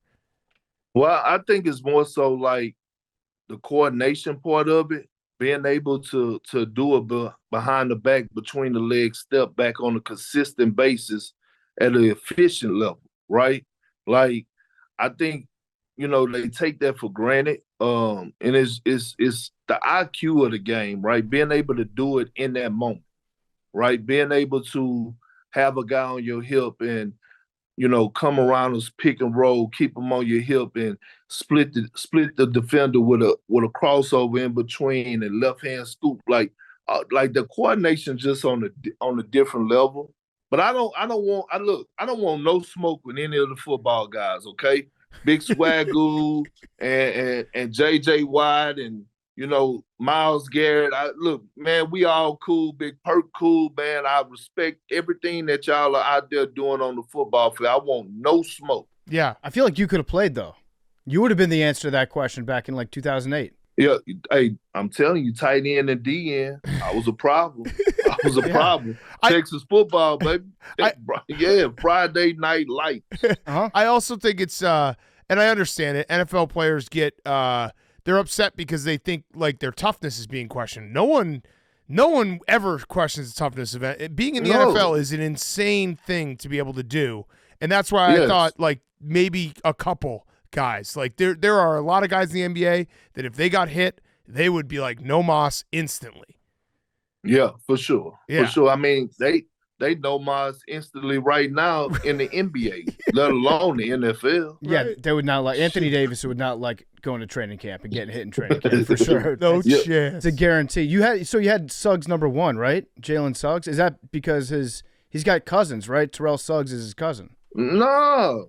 You better check Jalen Suggs' yeah, resume. yeah, he was Mr. Football in Minnesota. I Was he believe. really? Yeah, Yeah. 1,500 passing yards. I believe was good. 600 rushing yards.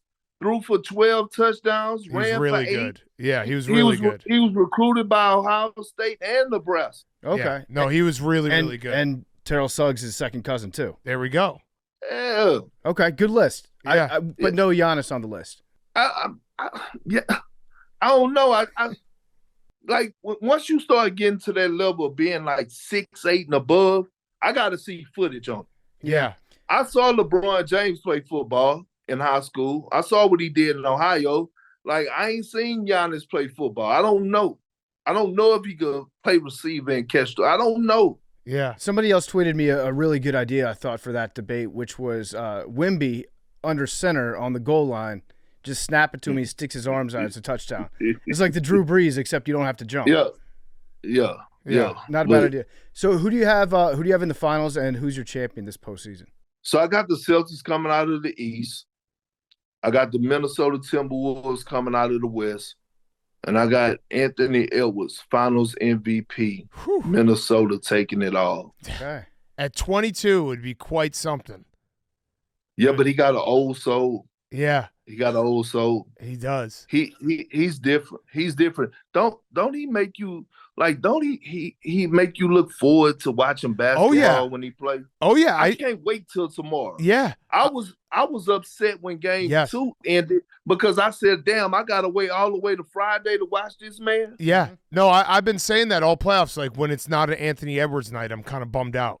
I'm like, well, Yeah. fuck, what the hell? Like, yeah, I'll watch these games, but I wish Anthony Edwards was playing in it.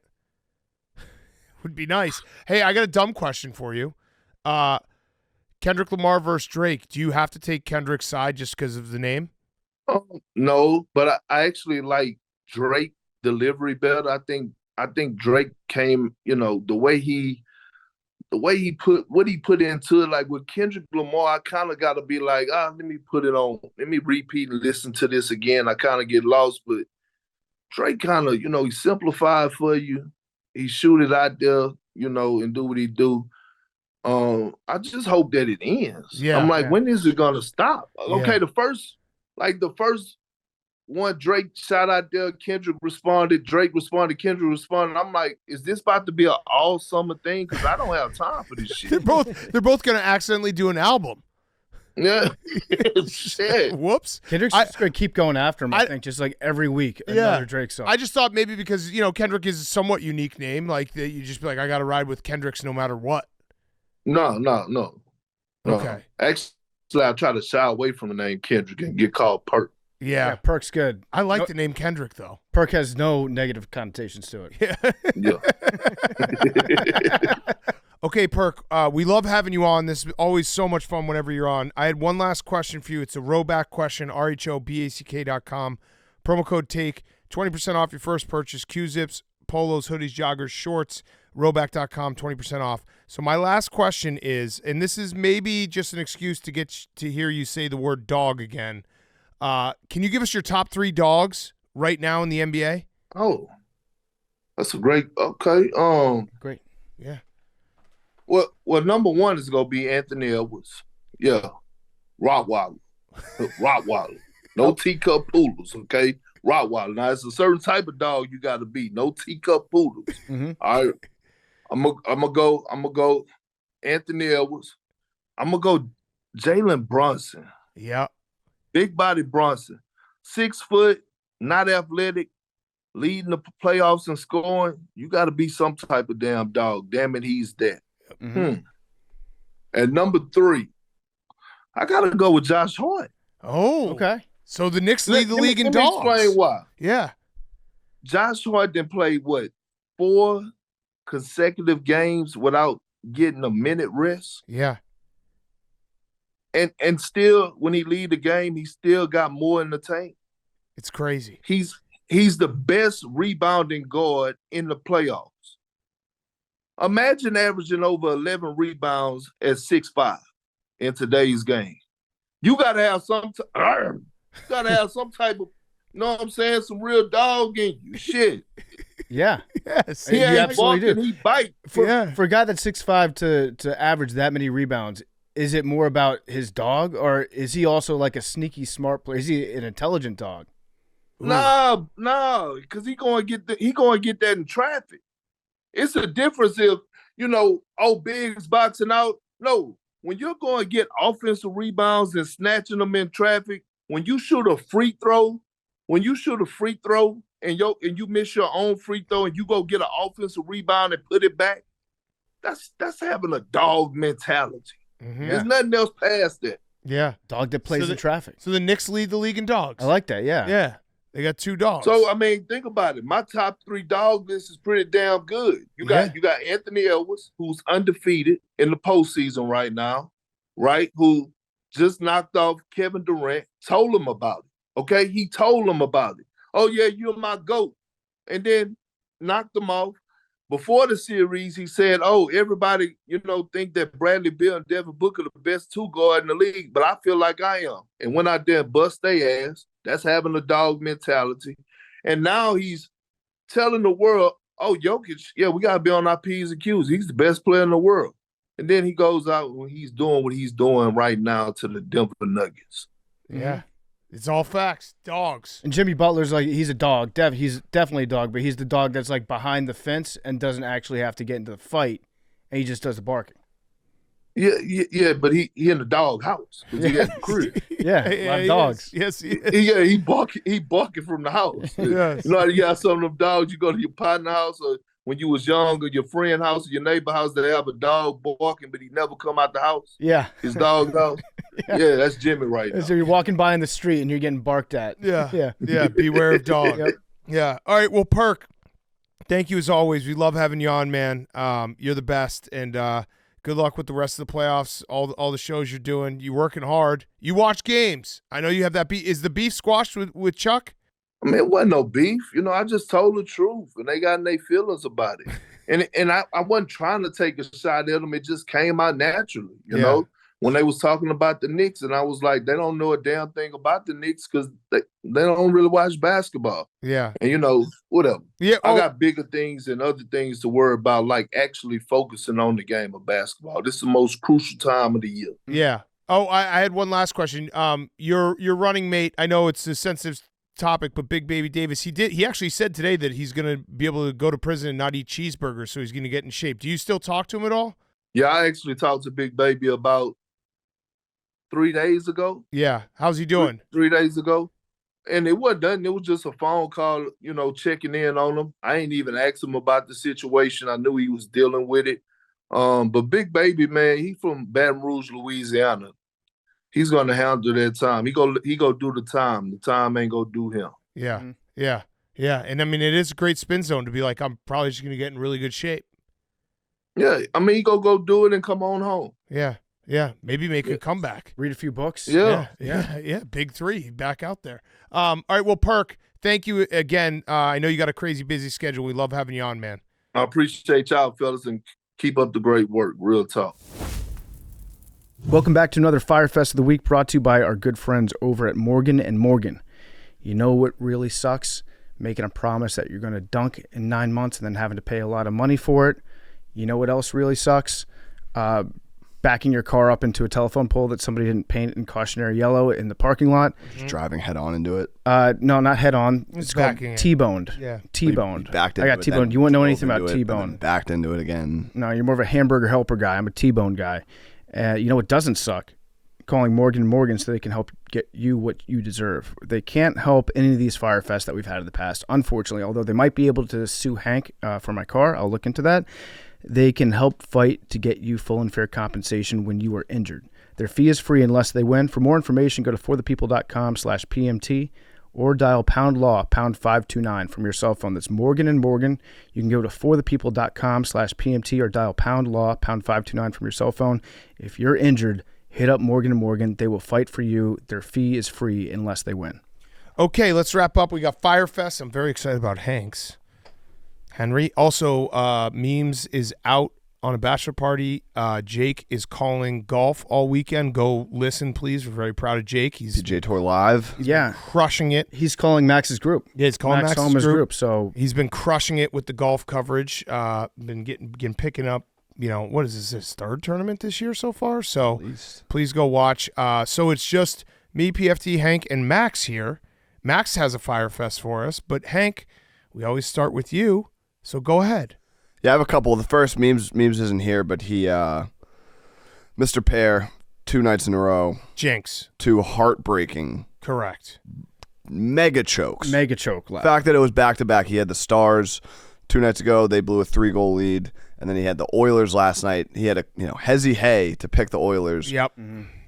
Thought it was a lock. Maybe Also drew And just an all-time choke. also blew a three-goal lead. Maybe, 4-1. period of the week, third period. Yeah. Yeah, I mean the Mr. Pear, and he also Memes has been kind of getting cocky when his teams go up 3-0, Yeah. and then he starts tweeting these AI things that he's addicted to. By the way, tune into the PMTV if you missed it. It released Thursday night. Mr. Pear picks his NHL and NBA champions. Oh. He's a very Not good see turtle. that? I did put it in. Do you know what he picked? Yes. I don't. I'll watch. I don't want You'll to be spoil it. happy. No, don't say anything. Wait, will he be happy with the NHL or NBA? You don't know.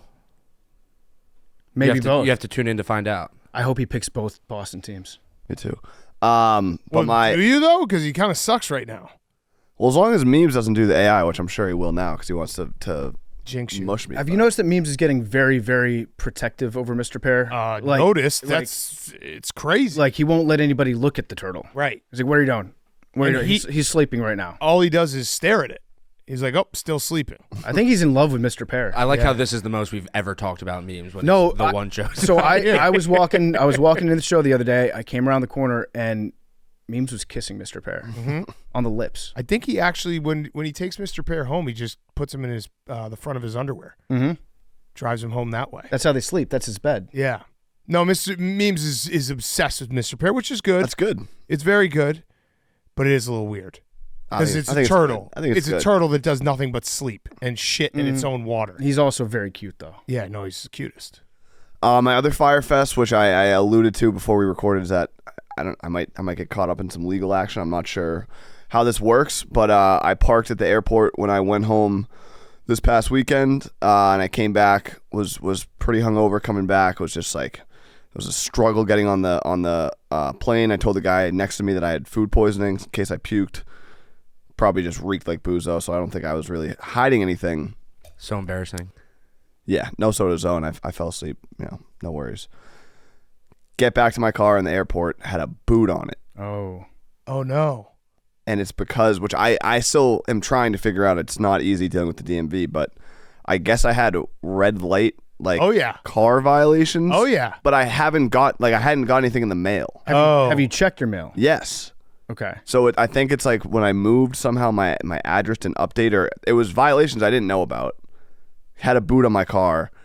Had to walk like all the way across the parking lot to the boot place, pay like it wasn't a crazy amount, but I had to pay off it was like 2 or 3 red light violations, and then wait like an hour and a half for them to come take my boot off. Wait, How many- so they've got license plate readers at the airport that scan every car that's going in Yes. to see if you have Correct. outstanding Yes. tickets? Yes. Correct. That is a fucking racket. It's Yeah. essentially like when they do the Iron Bowl free ticket giveaway and they get everyone for not paying their child support. Well, yeah, it was like that. They did to you. They also, when I was pulling in, it was crazy busy, and they had me park on like a curb. Like there was a bunch of cars on the curb, but there were signs on the curb that said no parking. But they literally were directing people to park there. So when I got back, I was so mad. I was like, getting ready to fight, being like, I was looking at an attendant that told me to park here, and they're like, no, you just have like 3 red light tickets. Okay, so which I don't even know what that means. Well, I collect them like Pokemon cards. I get one a week. For what? If you go through, so there's a couple intersections. You got to know which ones, and it's not even like I don't go through red lights. No. I go through yellow lights that turn red,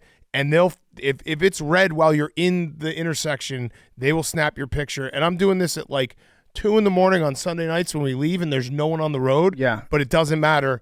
Gets you.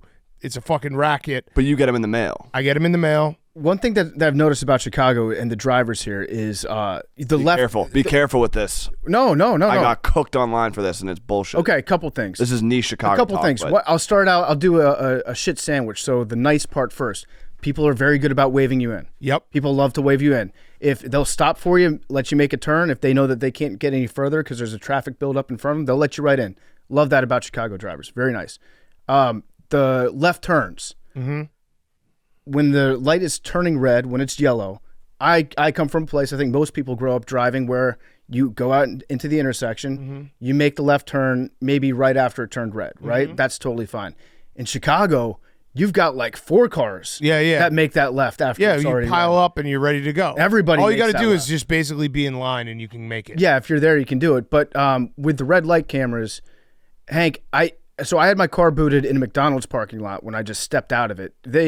The boot on the car is such a racket. Yeah. There's somebody that's Well, just, the red light cameras are a racket they are a racket too, because yeah. it's like I said, I would understand if you actively are going through a red light, which I Yes. do not do. It's going through a yellow light that then turns red, or like you said, getting in line and being like, oh, I can go left here. I'll even say like 2 cars making that left after it turns red. That's normal. That's fine. It's but efficient driving. here it's like 4 or 5 something. Yeah, I like getting in that lane and just being like, I got this.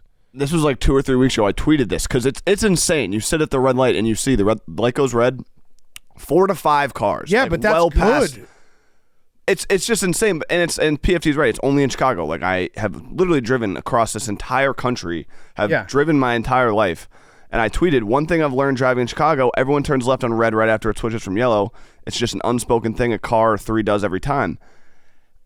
Every single Why are response people was like, mad? "Dude, have you ever driven a car before? That's the most normal thing in the world. Like Well, yeah, everyone does it everywhere." One car making Yeah, that turn but is what- completely normal. But 2 I cars like even it. make It's good. It's Because way it's hard to make that turn if everyone's waiting. Like you'll get at lights sometimes where it will be like if you went by the letter of the law, you'd be at that light forever. No, I that's respect it. It was just an observation. I was like, one thing I've noticed about Chicago, and every single person dunked on me, being like, how about you drive in any other state in the world? So a lot of those lights that we're talking about, they are lights that don't even have the left turn arrow. Correct. And they Bullshit. should. Right. Yeah. And they should. And this is their way of making up for it. It's like, I Correct. know we're not giving you an arrow, so just take the first But I like, also do it when there is a left turn arrow. take the first 10 seconds of the red light to go ahead and everybody that's in line.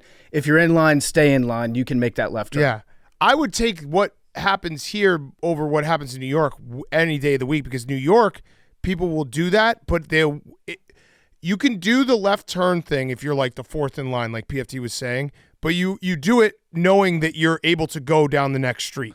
In New York, people will do that and just sit in the middle of the intersection. Yeah. Just to Like get off the line. Ever trying to get into the tunnel or anything like that, that will just be the entire time. You'll just be sitting there and it just all chaos breaks loose because none of the lights actually match up to when you can move. Yeah. yeah, I don't mind it either. I just literally said one thing I've noticed, and people just were like, "You fucking." I think idiot. people are Like, still mad about this calling winter over in like February. To be fair, what you said is different than what PFT said. I was trying to say exactly what he said. He was trying to be. He said not like a You said any, but you Yeah, didn't he made specify it- the amount. He made Like, it sound like one car making a one turn is a car problem. that is all across the country. Yeah. Like, if you are 3 in or the 4, intersection, yeah. Even two. Even two. Yeah. 3 or I 4 do is it a all lot. the time. I do it all the time. I'd say yeah. After like the 6th time I saw the 4th car go through the light, I was like, I think this might be a Chicago. You just got to be on your It is game. a Chicago. You got to thing, be yeah. on your game. No, I'm with it. I play the game. I like the game. I respect the it's game. a better game. It's just it's a Chicago thing. It's not like this everywhere else, much to people's disagreement. So you do it though. You've gotten with the course. times. Yeah, and it also makes it so that everyone's And kinda- I've gotten like 6 fucking tickets doing it. Apparently, Yeah, I mean I have too. People, you got to pay attention. That's the other part. It's like, But you now gotta it's be like I ready don't to wanna go. do it. You got to be ready to I go. guess I got to figure out where. Yeah, you just got to figure out where. I know exactly where a couple are on There's my one right path. down the street that is Yeah. every time. I think we because kinda, there's no left. There's no left on green. we which- glossed over Hank's original point was he drove to the airport like a psychopath. That's also crazy. Why don't you take an Uber? I think 2 nights. Park in the lot. It's 15. you have- It's like $15 a night. So it's like I drive if it's like $30 versus $80. Well, not for you. there It and was, back. It was like $300. It was it was like You got- $600. the But no, it's cheaper. but it actually worked out. And if for you have time, Yeah, Because yeah. if you got booted on like a street that you were like running around doing errands, Yeah, like your I whole had- day got fucked. Yeah, I had time. I wasn't like in a rush to get back. When I said I was like, you said we could do something at 4. I was like, I can be there. And we then that changed it. happened. Yeah. I didn't get back till like 6:30, but Oh man. I did drive to the airport one time in Chicago, and that's a never again thing. You have Oh, to I like park. it. I had to park so far away. It took but if You you have have time, it's not bad. You get on the shuttle. no, you it's get on- bad. It's bad. I'm never doing that again. I like driving. If I like driving too. I think 2 days. If you're going for a weekend trip, no if you problem. reserve your spot, it's a lot better. Oh, you can do that? Yes, that's the Like move. like a restaurant, yes, like a reserve deli. your spot. I've done it at O'Hare. I used to do it at LaGuardia. If I had like a 1-day, 24-hour trip, you reserve your spot. You show up, you park, and then it does make sense if it's like 1 day, maybe 2 at max. Anything over 2, the cost just doesn't make any It sense. doesn't. I would even say in Hank's circumstance, where it's like 2 days, you saved like $15. Well, again, no, because Yeah. you got. but it's also nice. I don't know. I like to drive. I like getting off a plane I agree. and just like being like, I just gotta get to my car. Yeah, I like driving. Yeah. It's nice. You feel like you have more control. Yeah. Yeah. Yeah. Sometimes Okay. Well, you're Well, yeah. I'm actually a great. If there's a poll, maybe not. Fantastic driver. Okay, so PFT, your Firefest. My Firefest of the week is I have been accused of cheating and hacking on my favorite flight simulator game, Oh no. and I'm being threatened with a ban By who? by other players Oh, Are you still in like a guild? that I'm beating. I am in a guild. It's a squadron, Hank. Sorry. Oh no. I fly in a squadron, and we're improving. It's leaps and bounds. We're Well, yeah, jumping up the because- charts. Yeah, because you're cheating. I got accused of cheating. I was also called several racial slurs that I haven't heard in a long time by people accusing me of cheating. How do you cheat? I don't know. It's one of those things where I think. All right, let me ask that again. If you've been playing the game for a long time, I think if you're really into the subculture around the game and the lore, you know that there are ways of cheating if you're really into it. I have not spent that much time understanding. So I don't know. How do you cheat? What- Are you on playing on a me computer ask or you- your phone? my phone. How do you? Phone. I don't know. You haven't install seen hacks him? on a He's phone? on his No, locked in on his phone. I know, but I think like if you're playing a computer PC game, it's much easier to be like you're hacking. You installed something. How the fuck do you All install right, wait, hacks on an let me ask- iPhone? Yeah. Let me ask the question again because I think you were thinking like the broad terms. I'm saying how do you cheat? How do I cheat? Because you clearly cheat. I cheat by being a really fucking good pilot, and by That's not cheating. no, it's not cheating. I cheat by being excellent. Yeah. And I think some people get jealous of my excellence in the cockpit. But I had one game I put up like 4 MVP performances in a row after each of these games, and then one of the guys I was just killing over and over again hit me up, and then he told all of his buddies like this guy's cheating. So now now I'm being bullied in my flight simulator game. Got it. It's tough. Is there a forum? I guess I don't. If there is, you don't want to leak it. But is there like a outside forum or like Discord channel where like people congregate to? There is a Discord. I'm not. I don't participate in the Discord. I haven't reached that level with it yet. You have to have a lot of time to participate in that kind of Discord. I might try and find it just to see the chatter. But I don't know. Yeah, there might be like an effort, a campaign behind the scenes to get me banned because I'm cheating. Sounds like No. there is. What's your KD? A lot. My usual, I would say, I probably kill like average 9 planes, die 3 times. It's pretty Sounds good. like you might be cheating. But now I want to know how to cheat because that sounds like it would be awesome. Yeah, they've spoken into existence. Now you have to cheat. Now I If have- you're going to be accused of cheating, you might as well cheat. You made me do this. Right, exactly. Because like if everyone's already going to think of you a certain way, just be like, fine, I'll fucking cheat. Yeah, but I mean, I haven't been called those words by a video gamer in a long time. Yeah. It kind of feels like still got it. Were you playing against what was his name? What was the fucking Oh, the Heat player. Myers Leonard? Myers Leonard? Yeah. Myers For him? Leonard saw that. Yeah. Myers Leonard. Mm-hmm. That was a mistake. Okay. My Firefest is I'm being held hostage by a guy named Chuck E. Cheese.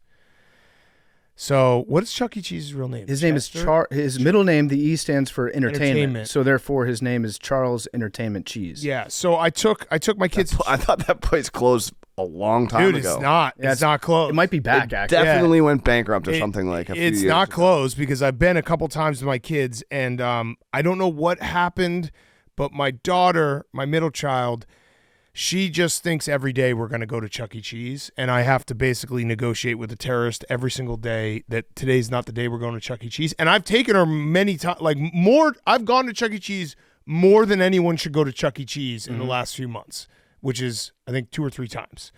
But every single day, taking her to school, we get in the car, and she's like, are we going to Chuck E. Cheese? I'm like, no, we're going to school. She's like, oh, so we're going to Chuck E. Cheese later. No, we're not going to Chuck E. Cheese today. It's Tuesday. Then we get home, dinner. Is it time to go to Chuck E. Cheese? I don't know what to do. I think I gotta say that it's closed down forever. You have to tell her that school is actually a Chuck E. Cheese. I'm so sick of Chuck E. Cheese. Yeah, just be like, this is Chuck E. Cheese. This is the Chuck E. Cheese where you learn and color and do finger painting. It's just every day, Chuck E. Cheese. When are we going to Chuck E. Cheese? Are we going to, I'm going to take a nap and then I'll get up and we'll go to Chuck E. Cheese? No, this is not what we do. We don't go to Chuck E. Cheese every day. But now I think I either have to go to Chuck E. Cheese every day or, say that it's closed. Or here's what you do. You just give tickets to her teacher. And then when she does an assignment, have her you're teacher at Chuck E. Cheese. be like, here's your tickets.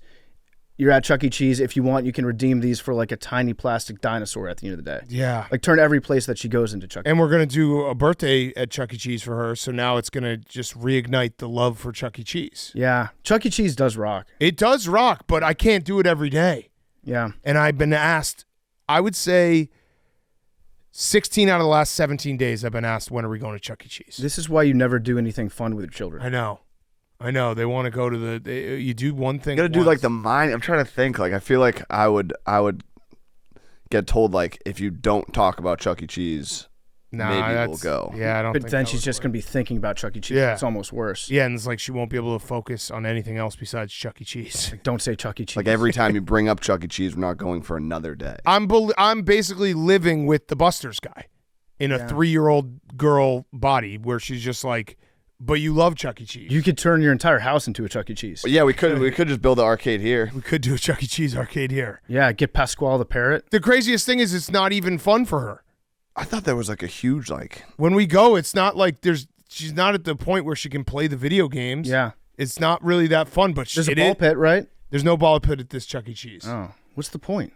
I mean, there's like little rides, and then we play Cruising USA, and we crash into everything. That's fun. And then we do the game where we try to win like a ball, Yeah. and usually I fail and look like a fucking loser. Yeah, I think you just get a couple arcade machines. We can put them in the office. We can even get a ball pit in the office. That would probably be good. Yeah. And then just have. Oh, that'd be good for our lice. It'd be really good for the lights to share around, spread around. Yeah. One time my job was to be in charge of hosing down the ball pit whenever some kid diarrheaed in it. Ball pits are gross. They're gross. Yeah, it was bad. Bad times. But yeah, just turn the office into a Chuck E. Cheese and be like, we're going to Chuck E. I think Cheese. that's all I got. Or your house. Put up a sign, be like, we're back Chuck at E. Cheese. Yeah, we're here at Chuck E. Cheese. Welcome back, Chuck E. Cheese. Yeah. But it's breaking me slowly to have to just every single day be asked, are we going to Chuck E. Cheese? And again, it's not like I'm being a hard ass, like we're never going to Chuck E. Cheese. I've been to Chuck E. Cheese too many times. Do you like the pizza? I like Chuck E. Cheese pizza. It's good. Yeah. Now, I haven't had it since I was probably like 12, Yeah. but it was really good. It is funny going back to all these places and being like, damn, this place is small. Yeah. Whereas like when you were a kid, you're like, this is the craziest place ever. The animatronic band, I thought they were giants. Yeah, the light up dance floor. Yeah. Chuck E. Cheese rocks. So yeah, that's my Firefest. Max, finish us off. This past week has been, I was at a wedding. That's normal Firefest. Flight got delayed. Love is Firefest. Wow. Seeing your friends at their happiest? The wedding itself was delightful, but like it's the normal thing. Like flight was delayed, sweat through my shirt, outdoor wedding. That's not normal. Sweating through your shirt at a wedding. That's every time for me. You are that guy. I'm the guy who goes as hard as you possibly could on a dance floor. You got the tie around your head? Not a tie. No, the tie is in my back pocket. Jacket at the dinner table. Rip your pants. Rip your pants. I've ripped my pants before. Yeah. Yeah, you definitely have that look on your face where you're dancing so hard you look angry. Yeah. Yeah. Oh yeah. Yeah. And Like, you are like the guy that every like mother of the bride looks at and they're like, really? correct. That Like is this was supposed to be a classy day and this guy's here. 100%. Max, That is me every time. What's your move in terms of going up to the bartender at the start of an open bar wedding? So, I'm normally 2 martinis and then beer. 2 martinis. Yeah, but what about tip? Because you got to tip. So I do a 20 at the beginning, Smart. and then I'll get a couple drinks, and then once I feel like I've gotten enough drinks, it's a 5. Do you say anything?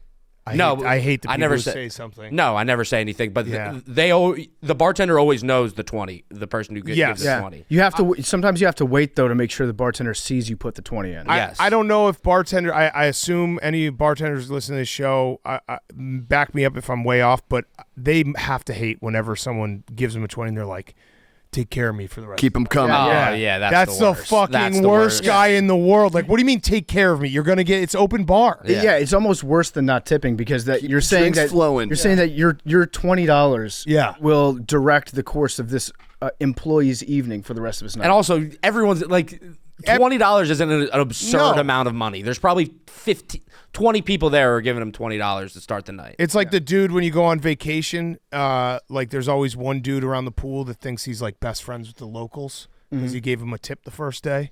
It's like, yeah. we're basically friends for Yeah. life. Like, dude, shut up. During any wedding, I do the same thing. I go up. I usually do $20 right off the bat, and then after I get about 4 drinks in me, then I'm like, fuck it, let's just give this guy more money. Yeah, let's spam him, And yeah. then the next time I go up, I'm like, here's 40. Yeah. Yeah. And they're like, oh, thank you, I guess. Yeah.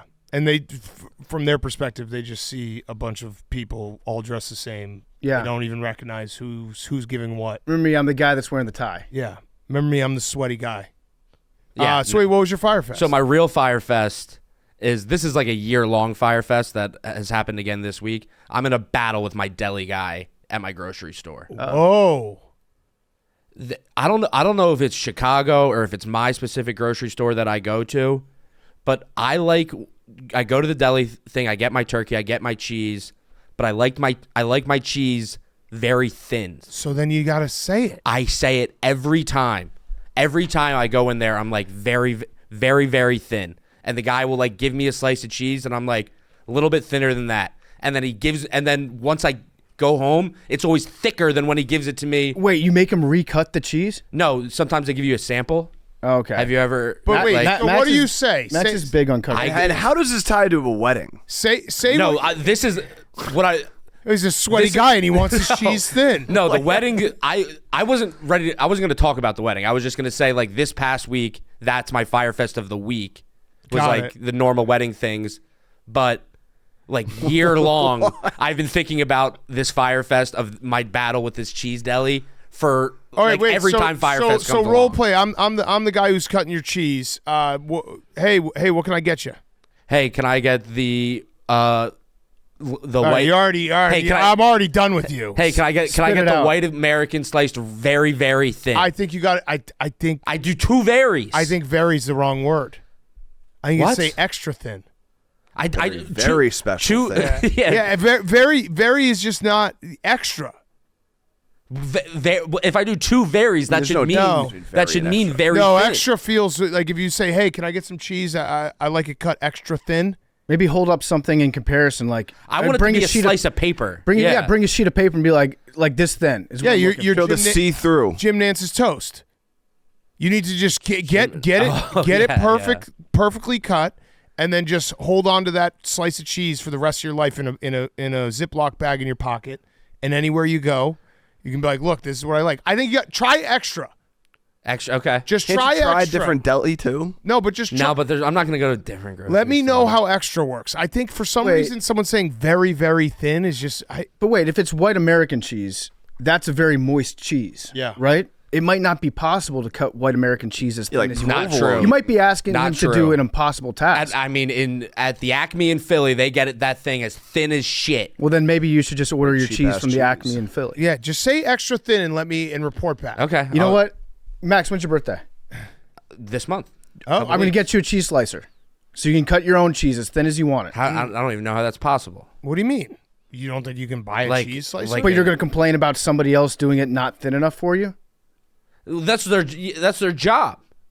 Yeah, I think you give off bad vibes to these deli guys. I I've just never want it had- thin. Let's be honest. If Max walked into your deli, the first thought you'd have is, this guy is going to be a fucking pain in the ass about how I cut the cheese. Let me guess. 7 pounds of salami. Yeah. Yeah. Oh, you want pepper? You want enough pepperoni to cover up your nipples? I just want some thin cheese. You man. need to say very, very thin is Still don't get what a off-putting. wedding has to do with any of this. It's very off. It's very, very I don't know why you're off-putting. still on the wedding, Hank. Why you brought it up in the first place? Try extra. Very, very feels like you're scolding How someone. much is a slicer cost? Very, very thin. I don't know what Mr. Pear had to do with your parking situation. That was to bring up PMTV, which I was asked to do. Smart. Plug God. Oh, okay, fair. Extra. Extra, got it. Very, very. Just I don't know.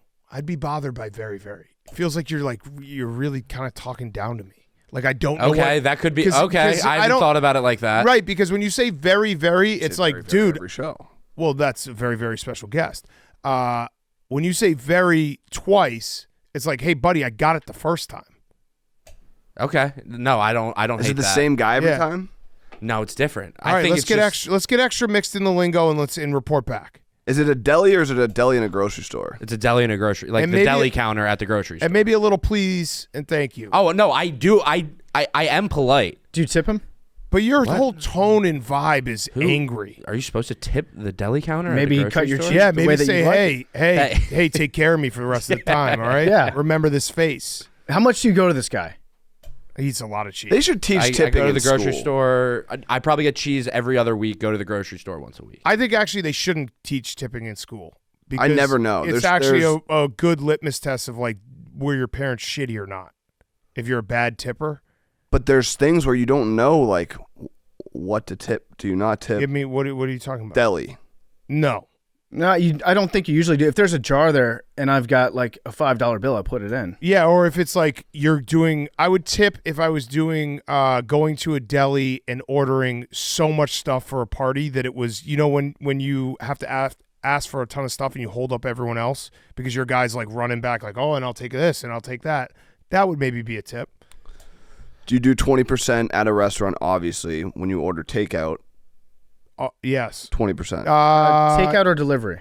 Yeah, is it pickup? Del- Pickup or delivery? Delivery, I Different. usually- well, either one. I do smash more. I do 25 Yeah. on delivery. What about takeout? Takeout Takeout, I'll tip a little. probably I'll tip like 15 10, to 20. 15. Yeah. I'll round up.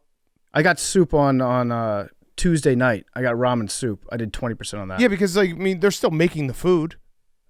Yeah, no, I know. I just, there's, Yeah, no, I always tip when you pick up, 'Cause but I wouldn't tip a full like 25 on pickup, but I'd tip. Because that money goes to like the kitchen and Correct. the expo that does the Correct. takeout stuff. It's not to like a server. hotel rooms. Yeah. Yes, if I'm there for a long time. I've started to do that a lot recently. I like to write a little note. Yeah. Be like, thanks for all you do. Appreciate you. If I'm there for a night, maybe not. If I'm there for multiple nights, I'll leave, 40, like if we're Super Bowl week, I'll leave 100 or something because they've been cleaning all week. Yeah. Also, Max, happy birthday. You're getting a cheese slicer, so you can do your own Oh, cheese, okay? hell yeah. You have nobody to complain to but No, yourself. I'm excited. Maybe we can build a shelf behind you and just have the slicer right there. Yeah, you should do a segment. That should be like a Max video. Cutting the cheese with Max. Mm-hmm. Sounds great. Thrilling. Okay. Good Firefest, boys. Let's do numbers. Max, have you ever gotten this? No, I've not yet. PFT, have you gotten this? Not yet. But he's going to. So am I. Someone offered me today. Wait, there's other people online. here that haven't gotten it, Max. Why are you singling me out? Why is Big Cat singling me out? I'm asking you. Because I have a rivalry with you in this because I told you I would get it before you. and the after you only tried to other take person away is mine. memes. Memes doesn't count. I almost took this guy up on an offer today. He said that he would buy a certain amount of Stella Blue coffee if I vacated my win, and then he'd buy double that if I then beat Max again. This tunnel of chaos. Kind of wanted to do it. Just be like, you know what? Vacate. I'll do it again. I'll take 8. Watch me do it again. Okay. 20. 46, please. 20. 99 pug. I'm going to go 21. 67. Show me an 8. Show me what Max doesn't like to do to thick cheese. Mm.